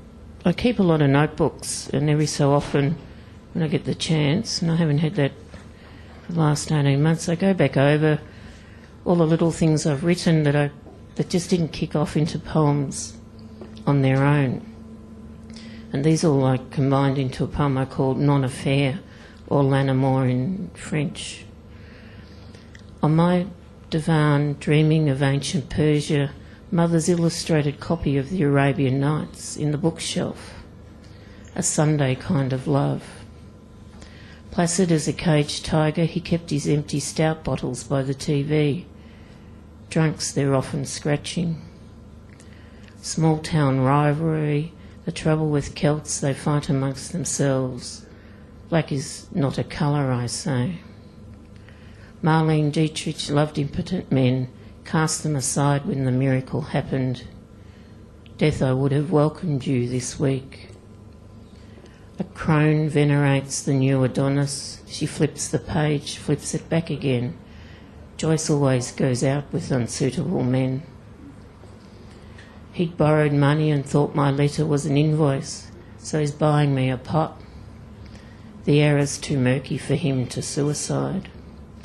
Why doesn't he kiss the mirror like budgies do? Dried gunja in O'Grady's oven was Christmas dinner. The Laminex table, free from the salvos, absorbed 14 years of kitchen talk and knifing vegetables for soup. Enough baggage to sink the Titanic.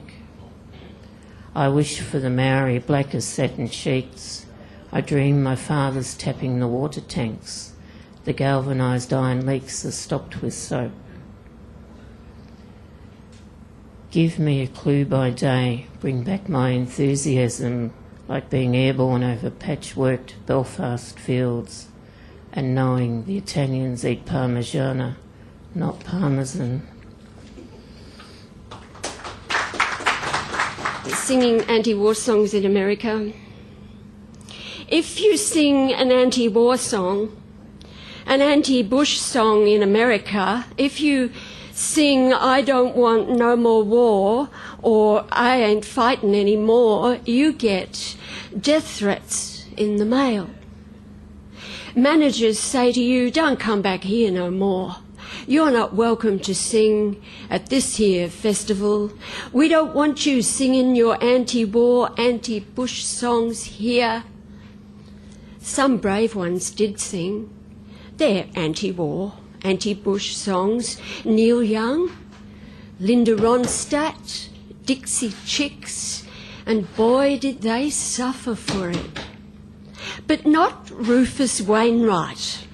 He didn't sing his anti-war song till very much later. He held it over until the climate was better, less heat. He said he didn't want to jeopardise his career. Well done, Rufus.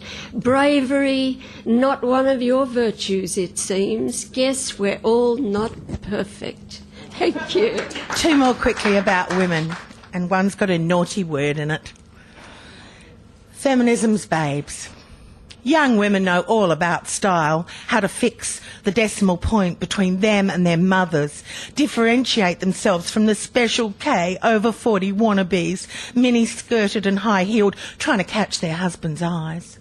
Yummy mummies in their 30s are separated from the new stock by firm, elastic, flattened midriffs that don't bulge or wobble. Unlined skin, taut, sometimes navel pierced or nipples. The legs wear 4-inch heels again on winkle-picked pointed toes for a mid-century crop of bunions. No scraggy neck or waddle, no tea-tray arses, only plump peaches in the bend-over show of skimpy lacy thongs of rectal floss. So, sexy femme fatale is cool. Body object the thing to be, flouncing and preening and flirting and fucking, random hookups on the run in the alleys of time, on the net, in the warp of space, killer, whatever, wicked, feral. Silver coin. I am a silver coin in his pocket. I wonder how long I'll remain here. I hear the sounds of other coins jiggling around me.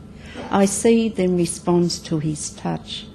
I want to be his forever. I'm a silver coin in his pocket. I pretend he won't find me. I feel his hands near me. I touch them every day. I worry so much he will find me. I cry silently, he won't. I am a silver coin in his pocket. I understand this union won't last forever. I say this to myself over and over again. I dream I'm the lucky charm and he won't give me away. I try with all my power to stay here. I hope I will succeed. I am a silver coin in his pocket. Thank you. Jack and Jill. She said, it is only illegal if you are caught. He said, can I have a snort? She then said, our troubles will be naught. He replied, yes. Then she said, we are blessed. So the two found a place, not to lose face, a few elbows, not to let it show. So with no one around, they were pleasure bound.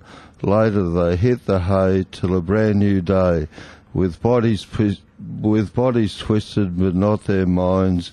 They then found euphoria for both him and her. So they had gone up and over the hill, with her on the pill. Together forever there was joy, not a ploy. Thank you. Finally, search for Mr. Right. Apparently it's official. The search for Mr. Right has been abandoned. After due consideration, 1 vodka cranberry tonic, 2 Manhattans, there's nothing left to do but smoke your last cigarette outside, line up the tequila shots with lemon wedges and salt, and after 2 hours of rigorous hip-like-a-hoe Beyonce butt dancing to loud techno-repetitive beat, avoiding all football players and other women disrespecters, accept a ride home with a halfway decent Mr. Right now.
Hi, coming up next is 15 Fabulous Minutes with Jacqueline and Steve, and it looks like they're doing something about the Queen Victoria Market tonight, so that should be interesting. And then Transport's A Distant Delight at 10:30, isn't it? Yes, 10:30. So we'll see you again next week, and that's all for now, and enjoy the rest of the programs we've got left, and I'll see you again next week.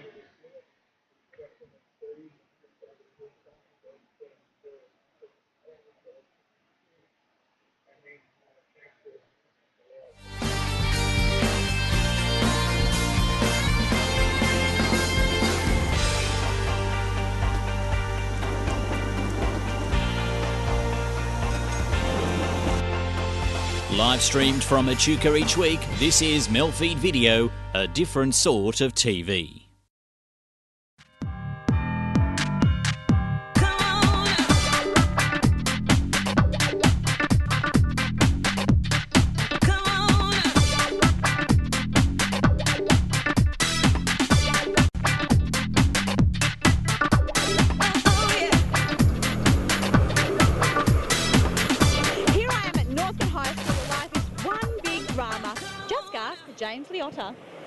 It is Jacqueline, it is one big drama, and it's titled Anybody's War, which I'm directing for Northcote High.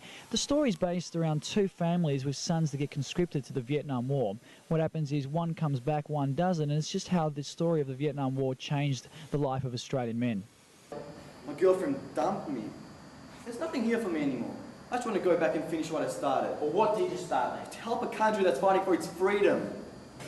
The actual play consists of about 50 students, roughly, with 30 in about the cast. I'm part of the main cast. My part is not, does not consist of a large amount too, which is it was actually a good hand for me because I can work on the directing, especially in the second act.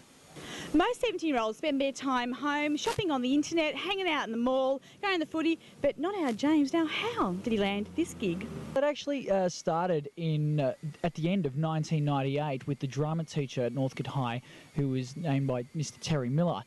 And what I did is I put in a submission to be an assistant director to him because I've always done acting since about the age of 8, and I really enjoy theatrical performances. So I put in a submission, and he took up the submission. So from that point on, I was going to be an assistant director to Mr. Terry Miller for the 99 school play. What happened was he retired, and he left the job to another teacher and myself, and I was still catered as assistant director, but I sort of drifted off into directing more. And this year I was finally given the name of director for the school production as opposed to assistant director. Yum! Well, it's good to see that James is keeping his cast members well nourished.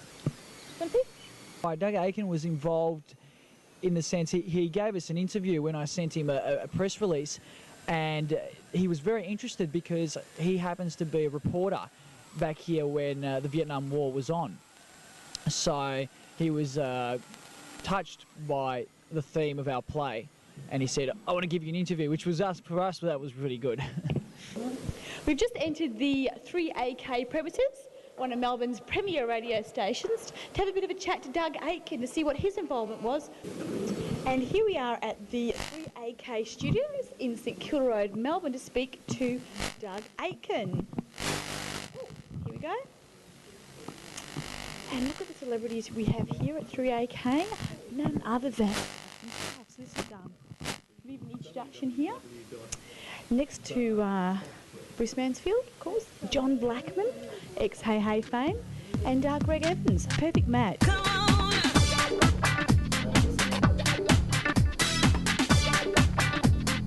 Why you felt this was a production to support Anybody's War? I thought it was very interesting that the young guy concerned, James, wasn't it, was a student at Northcote, and he was, therefore, in the year 2000, he was a teenager. And here he was doing a play about the Vietnam War a generation later. I mean, it's 25 years now since it ended.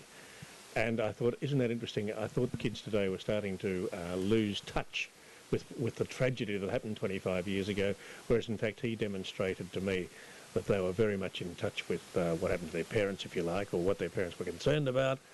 And so that's why we decided to interview him. In light of having met with James, what was your perception of suppose, the use of today? The use of today? The youth of today. Ah, well, we often interview the youth of today, if you like, on this program, because they're the me of tomorrow sort of thing. And we try to... the youth of today are terrific. They're the same as the youth during my day and during my father's day and during my grandfather's day. People don't change. Human nature doesn't change at all. I think that's been demonstrated time and time again. There are different focuses, but the good and the bad of human beings and the good and the bad of human nature is unchanging. The youth of today are enjoying the benefit of what previous generations fought for. It sounds like something from an RSL club that I'm saying, but it's not. They are enjoying everything that their parents and grandparents and great-grandparents hoped would be achieved in this country, because it's fairly conflict-free, and I think that the youth of today are able to concentrate on more worthwhile things. Hi, have you seen the casting couch? No. Okay, I have to keep looking. A casting couch. There's more than one, actually. There is a casting couch, and we sort of all took it in turns, and the best performance sort of got the part. Well, I don't know. Maybe this is it.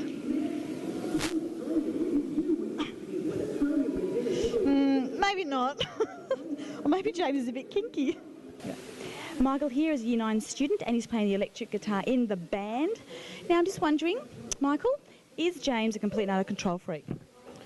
Well, yes, I'd have to say. But he's very mature and he controls the whole play, puts everything together. Say he's the best director I've ever had. Close, but no, not quite. So how are you finding working with James? Good. How do you find his direction skill? Oh, not bad at all. So have you been impressed that someone his age has been able to lead a group of about 50 people? I think it's great. He's done a very good job. And what sort of things have you learnt from James? Well, me being a drummer, not that much. but I think he's made all the other actors learn a lot of stuff and done a lot of good stuff.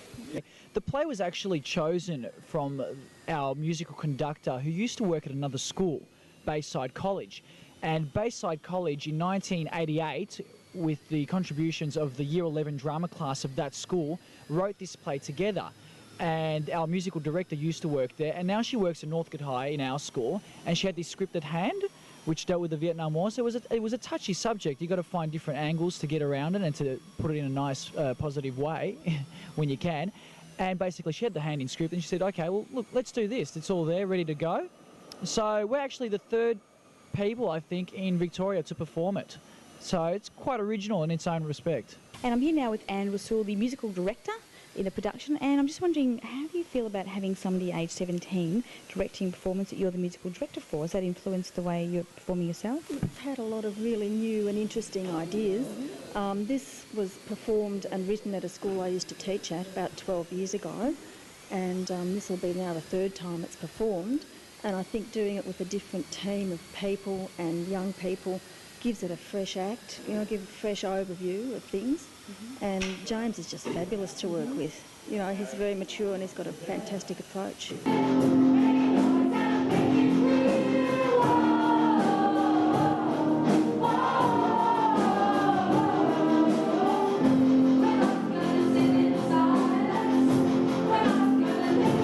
Some of the songs that we're using in the show are actually protest songs of the Vietnam War era, such as War and Eve of Destruction, Bad Moon Rising and Where Have All the Flowers Gone. There are so many protest songs of that era written about the war. It's actually difficult to find the ones, but we reckon we've got them.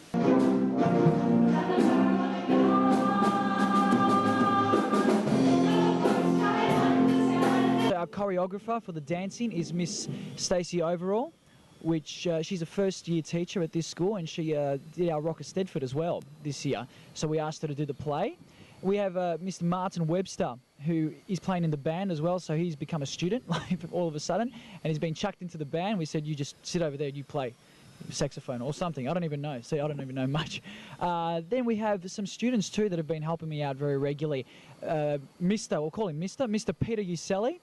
He's the warm-up coordinator. He's also part of the main cast too, and he helps me control the little brats in there and put them in order and everything. And then we have the backing singers, which consist of Rachel, Behang, Samantha and Olga, who have been helping us in the singing department because we had a teacher called Miss Marilyn Newton, and she went off on leave service, long leave service, and she went off to Bavaria. And we got these kids to help us out because they were backing singing. They've got some training in that, and they're doing a really good job. It's Samantha and Rachel, the backing singers in the band here, and they're going to actually give us a bit of an a cappella. What have you chosen to sing for us? Eve of Destruction. Fantastic, girls, take it away. It is exploding, violence flaring, bullets loading. You're old enough to kill, but not for voting. You don't believe in war, but what's that gun? What an honour. Here I am, flagged by two of the main cast members. I have none other than Olga, who plays Vicky, and Peter, who plays Harry Zammit. That's right. How are you enjoying working with James? Oh, James is a good director. He's under a lot of pressure at the moment, which is understandable, so we all sort of chip in and help him out. But he's good. He's very professional, so, yep, it's great working with him. And I've known him for many years too, so it sort of helps. Fantastic. And a female perspective then. Let's get the real lowdown. Well, he did this last year, and he did such a good job last year. And I think the stress this year has been, I don't know, it's just been so much worse. It's been a lot harder on everyone. So yeah, he's doing a good job. Fantastic. How are you dealing with the stress yourself? Well, I haven't started to feel it until this week. It is going to be a great show. It's a performance that's been rehearsed by 50 students for the last 3 to 4 months, so they've put heart and soul into it. But you do get more. It's like the Demtel ads. You got more. You buy the ticket. You also get a chance to win movie tickets on the night. There's free lunch, free accommodation as well. So there's heaps of stuff. So it's a very big incentive for all of you to come along and buy tickets, which are $7 for children in concession, $10 for adults, and $28 for a family of 2 adults and 2 children. So it's a bargain, as Jamal would say. Well, I'll tell you what, it's a bit on the nose of the old paint, which isn't such a bad thing. Here we are. This is where the fantastic sets you'll be seeing tomorrow night, the night after, and the night after that are actually being assembled.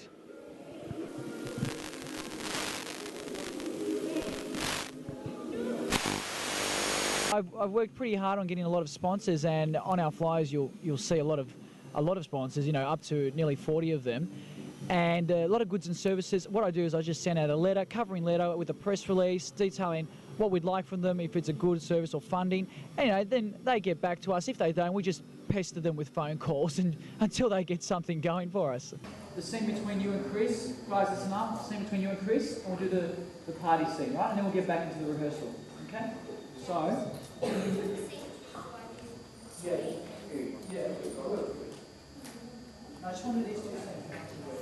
if you're in the same position as me and you're around about my age, a teenager wanting to get into this sort of stuff, and like all of us here, there's 50 kids who, half of them are just doing it for fun and half of them are doing it because maybe they want to get into this sort of area. The thing is, some people say, oh, look, you're too young. You're never too young. You've really got to get out there and push it all the way. Do whatever you can. I'm in Year 12 doing VCE like 5 of the other kids in this play, and we have literally schedules that break it down into half-an-hour pieces for days to fit everything in. So get off your bottoms if you want to do it, as I would say, and get out there and find something to do. Get involved with community theatre, get involved with a lot of community stuff because that gives you exposure and experience, and then move off into some professional field. You'll do it. Where else would the casting couch be but one of the benches? There you go. And let me tell you, they're everywhere. It's Victoria Market. It's a very good, very nice, the best market. Thank you very much. Okay.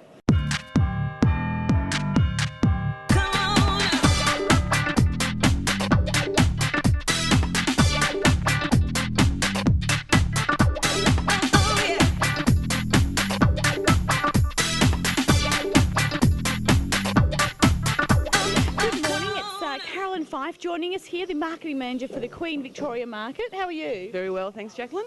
And you've been a marketing manager for 3 years here. What sort of changes have you seen over time? Oh, I think lots of changes for the better. We're using the site a lot more. For example, we have the night market in the summer. We've got a cooking school now, those sorts of things. And it's much cleaner. Okay. And how have you managed to maintain the uniqueness of the market, making it a market?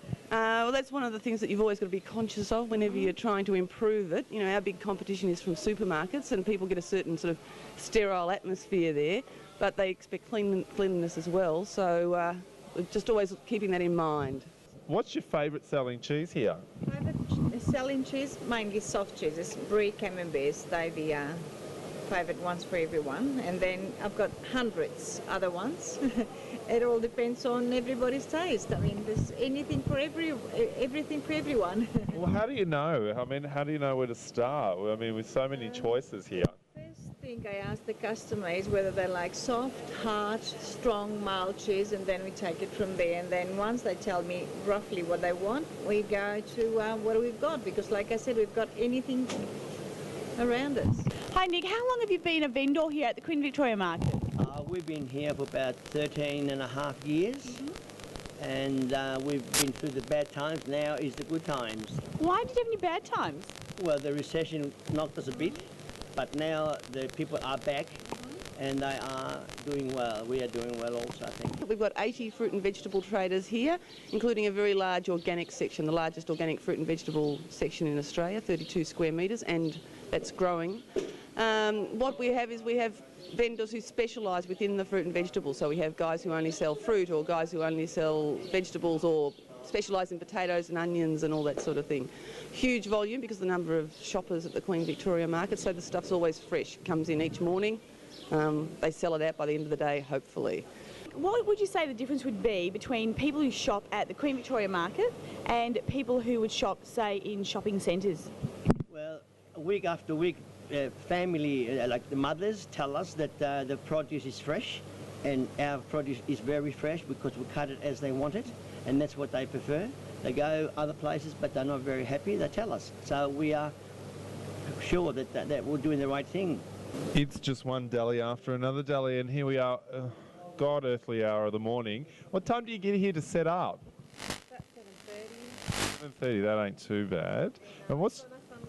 On a Sunday, yes, that's bad. Announcement? Why is it you can never understand the announcements? It's a bit controversial at the moment, actually, about the market, the supermarket setting up as competition. Well, no, because for about 20 years we've needed more car parking at the market. So, but this is also the site of Melbourne's first cemetery, so there are, you know, restrictions on how we can expand the place. So we were going to build above the Franklin Street sheds and put retail space on the ground floor, including a grocery store like South Melbourne Market. They've had one for about 21 years. Unfortunately, some people got all upset and emotional about a supermarket envisaging a Coles or a Safeway. So we'll just put it on hold until we can get the right information out there, and then we'll go ahead. How long have you been here as a market holder? Nearly 2 years now. That's a lot of fudge over 2 years. It is a lot of fudge. Hundreds and thousands of bars of fudge. Now, what's your specialty fudge? What's your best fudge? Highly recommended. Well, everybody asks that question. Okay, so what's your favourite animal? Cat. Okay, fine. Does everyone ask you that question? No, our best-selling fudge would be hazelnut, which is very popular. Kahlua. Kahlua? Oh, yes. Which one's that? These are little tasters, are they? Yeah, would you like to taste some Kahlua? Yeah, I'll taste some Kahlua. Kahlua fudge. Delightful. Delightful. I'm just wondering why you prefer to come to the Queen Victoria Market than shop anywhere else. Undoubtedly, Michael's given the answer. It is the best. The food is great. It's always fresh. The prices are cheap. There's a lovely atmosphere. And then the stall holders like Michael and Linda Foddick, really great. You know, I come here, the egg's always fresh. The cheese is terrific. Just all the deli stuff is superb. So I have many overseas visitors that come here, and we always come here, and they get a great buzz in terms of the atmosphere, the excitement, all the produce and various other goods that the Victoria Market is tops. Now, to become a stall holder, you fill in an application, an expression of interest form, and you lodge it at the office. Then you'll have an interview about what sort of thing you sell and whether we have a need for that sort of thing. And then you will probably go on the casual list. So what we have is even though everyone here is on a daily licence, we have what you call permanent stall holders who are in the same spot every Tuesday. They might be in a different spot every Thursday, but they are in the same spot. Then we have a bunch of casuals who turn up in the morning. If the permanents aren't coming, then the casuals get their spot. Unforgettable, that's what you are.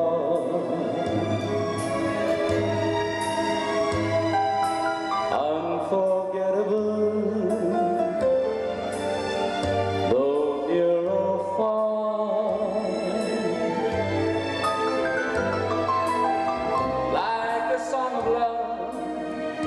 stays the same as the donuts. This van was brought here in the late 50s from America. It was very space age. We've got newspaper clippings from the time talking about how space age it was. It's in its original condition. I think they're too busy just selling millions and millions of jam donuts, and the smell is something else. Well, you've heard about the $20 challenge. This is the $2 challenge. Just show me how to do it. Question of balance. It's a question of balance. Begin with, lean onto the ladder, straight legs. Okay. Step up. Keep going, balance, step up. All your hands are doing is just steering the ladder out. It's that simple, you know? It's that easy. It's just that easy. What happened? Where'd you go? Well, the wind. Sorry, I don't know what happened there. It's a sort of place where you can just wander around with your dogs and... Oh, look, it's good. Yeah, it's good for that. It's relaxed, and it's good for the dogs because they get socialised and with noise and people and that sort of stuff. And, you know, you can just wander about as long as you're responsible and, you know, people come up and pat them and what have you. Is your son a busker? He's very shy and retiring. Yeah, just trying to bring him out of himself a bit. We've also in here got Swords Wines, which started in Brunswick Street and then came down to the market. And they've also now gone on to South Melbourne Market. And you buy your bottle of wine in a litre bottle, which is refundable. It's got the little flip top. So you get really good, because they buy it in bulk and fill the bottles, so it's a really good price, and it's, you know, helping the environment because of recycling. Okay, foot in the middle, straight. You want to straighten this leg out, just come up parallel with the ladder. Use the force. Ooh, wrong bit of force. Gotta use... Up they go, mate buyer. Have a look at that quality here, mate buyer. Oh, quality meat sold here now. 2 roasting legs, $8. Back in the early 70s, Skyhooks, that's the old market. And they're the trolleys we used to take the meat around to the fridges in. And that's the old-fashioned shops. That's 3 renovations ago. And just to prove that I know what I'm talking about, that's me. That's me there. I haven't changed a bit. I only got 30 years older. You can see these tracks up here. There's a loading bay out the front. What they do is they bring all the carcasses in on and then they bring them down on these tracks to each of the different butchers, and we turn the temperature right down, sort of when the carcasses are delivered about 1 o'clock in the morning. Then they do all their breaking down out here above this floor. So they actually break the carcasses down into the different cuts of meat, and then they turn the temperature back up to normal about 6 o'clock when the customers come in. Oh, isn't it cute? Yes, you can get yourself a rabbit here at the Queen Victoria F-Shared Pet Shop. And it doesn't stop there either. We've got some birds behind me here, but some canaries, some finches. How much is the little rabbit? It's $25. $25. What do you get with him? Basically the rabbit in a little box to take him home, and you have to just buy food, and you get a little fact sheet on how to look after him. Fantastic. Okay, is it a he or a she actually? I haven't sexed him yet. No idea. Oh, looking good. Looking really good, yeah. Up you go, baby. Yep, get up there. Ah, damn. Nellie. What we're trying to do here is actually give you a little snapshot of what you can do when you come to the Queen Victoria Market and do a tour. We have 2 types of tours. We've got the Foodie's Dream Tour and we've got the History Tour. They go for about 2 hours and there's samplings, tastings along the way, so you don't want to eat before you go. Put it in the right mouth. Where's that, Steve? You know, he's always clowning around.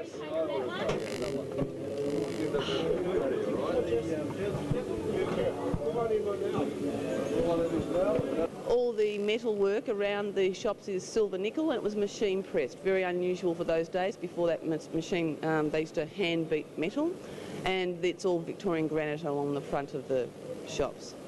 There are around 37 delis in this section, including takeaway foods and the institution of the bratwurst sausages that Queen Victoria Market is famous for.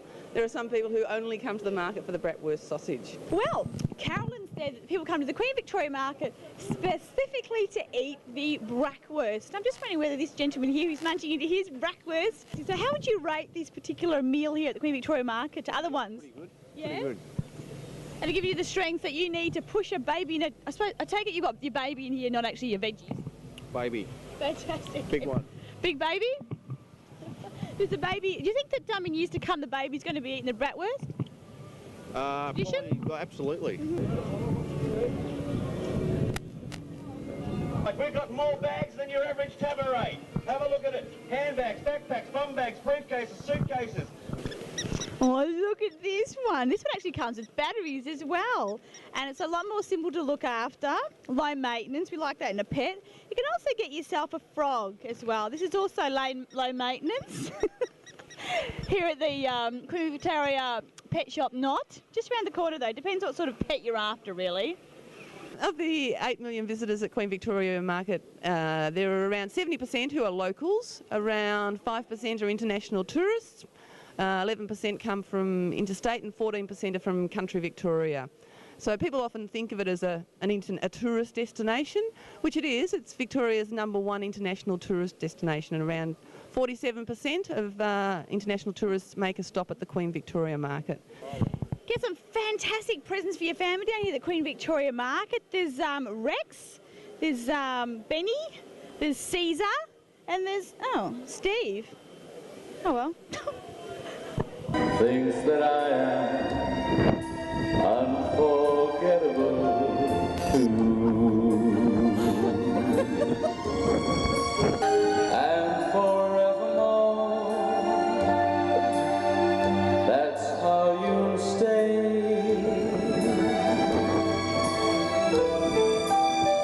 That's why, darling, it's incredible.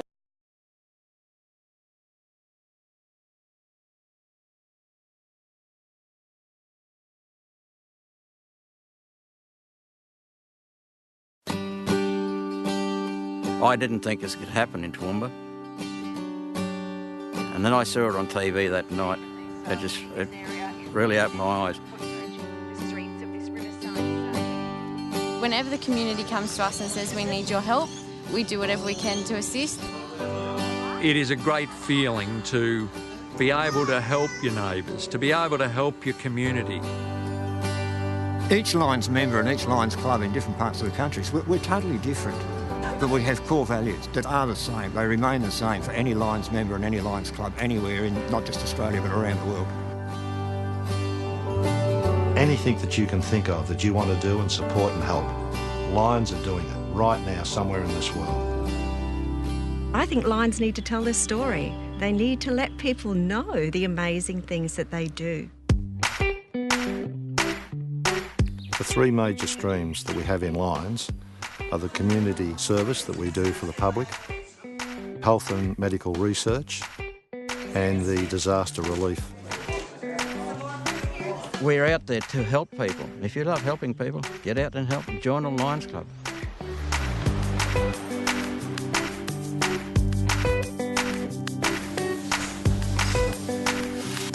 We started this project about 20 years ago.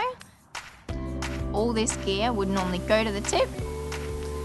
We recycle it and give it to someone less fortunate and where it is needed in the world.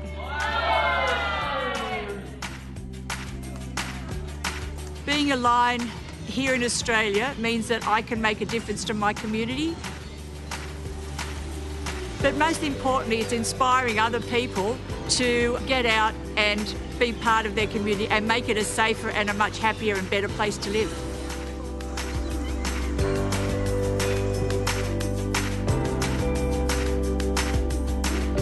Childhood cancer, I've always been interested in cancer and small children from the time I first got cancer 30 years ago. Research is an indefinite item. You can't see it, but it helps so much.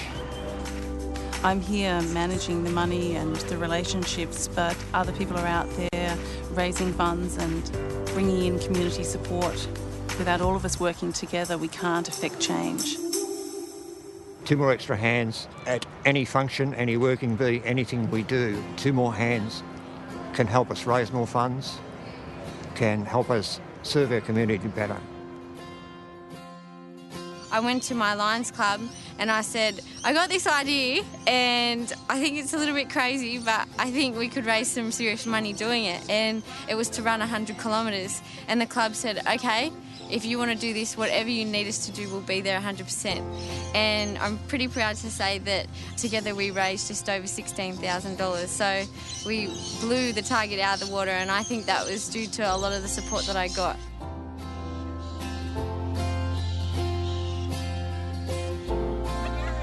Through my leadership training and all that, I've learned about thinking global, acting local, and Lions Club is definitely that kind of thing. They act within their communities, but the money that they raise can often end up in any corner of the world.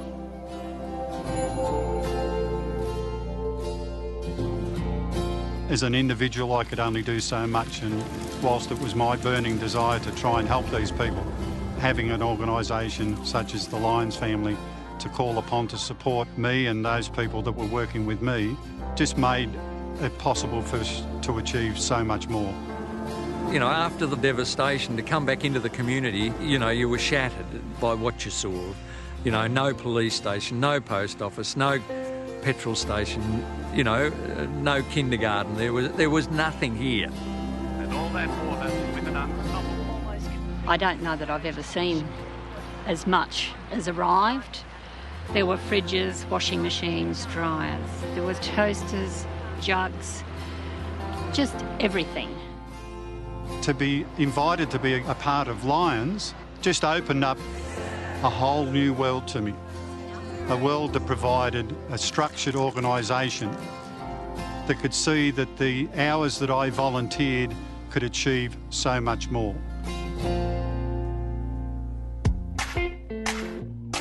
I think Lions is a wonderful organisation. The people in it have charity in their hearts. I can go anywhere in this country, see somebody with a Lions badge, walk up to them and say, "G'day, you got a friend." Never once in my life had I had a group of people where I could go to, say anything, and know that no matter what, they would be there, they would stand by me. It's the family. That's what we call it. It's the Lions family. Without Lions, I think I'd be lost now because they've been my life. We work hard, but the most important thing is we have fun.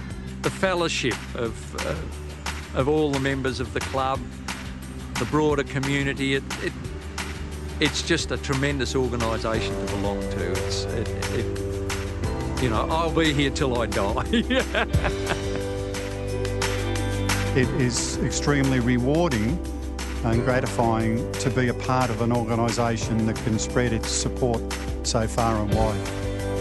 More members means more hands, means more support to the community. I would encourage everyone just to give it a go and see if it is for them, because the return that you get for giving to others is amazing. Get out there, do something wonderful, be part of this fantastic organisation.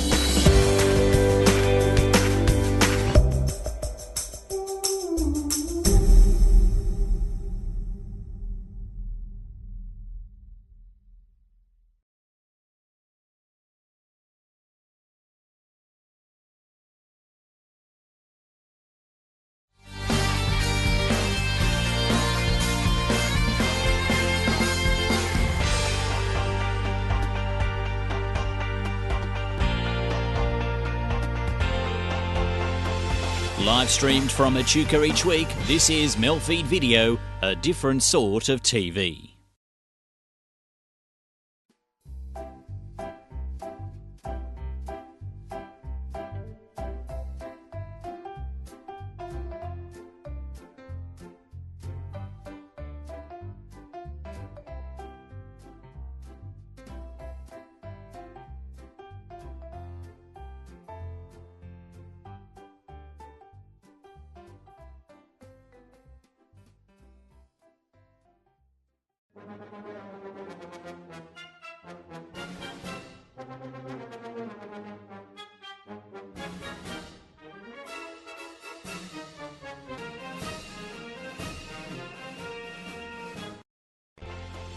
Live streamed from Echuca each week, MELfeed.video, a different sort of TV.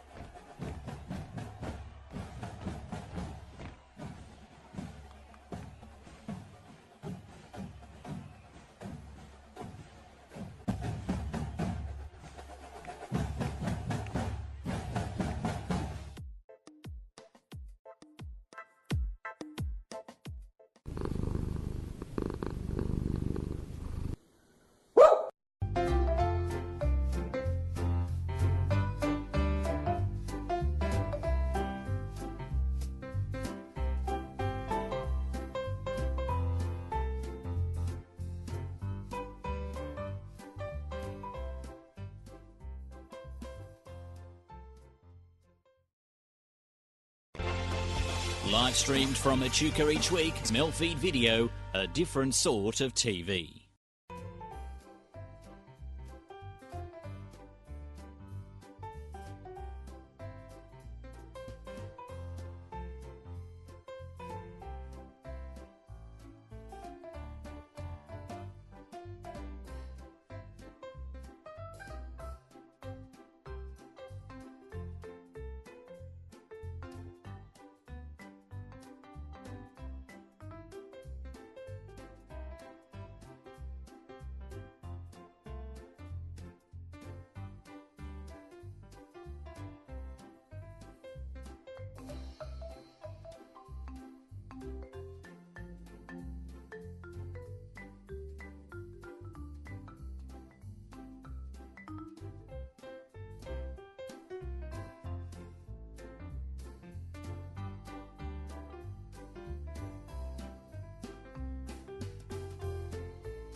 through the other overhead all that well now.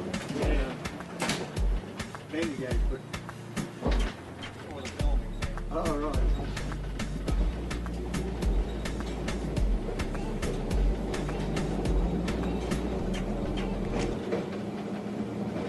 We're only saying here that it's been years since they did any movie making around the area here.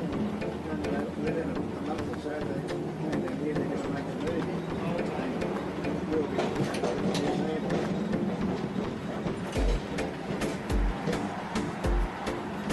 yeah, well, the Queen came out before.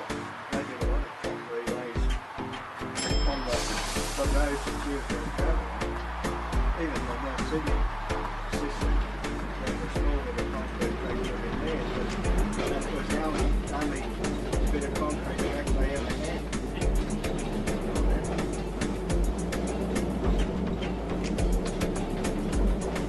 That, of course, is the reason why the rail is still in there. They dug it up with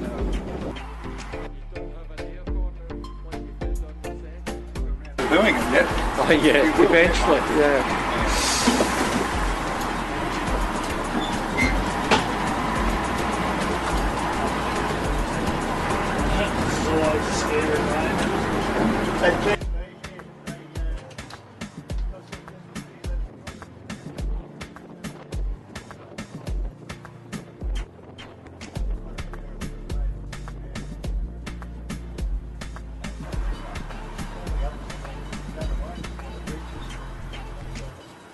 And they just keep driving through. Look at this.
Live streamed from Echuca each week, MELfeed Video, a different sort of TV.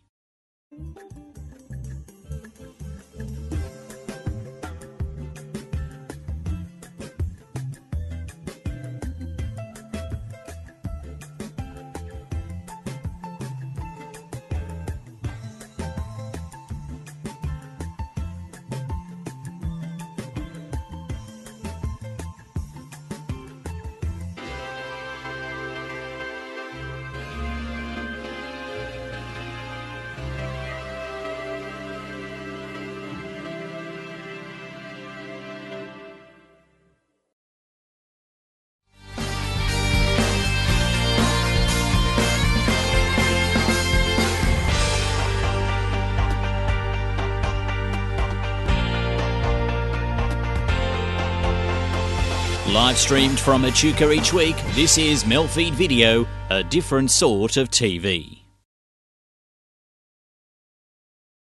They say there's a chance I could die in a car crash, maybe even from heart disease, maybe even skin cancer. I could die in a work-related accident, or I could die in a fight. The fact is, the biggest cause of death for men in my age group is suicide. Please don't let this happen to me. You can do something. Lifeline believes that suicide is mostly preventable. Help us save lives. Find out what you can do at lifeline.org.au.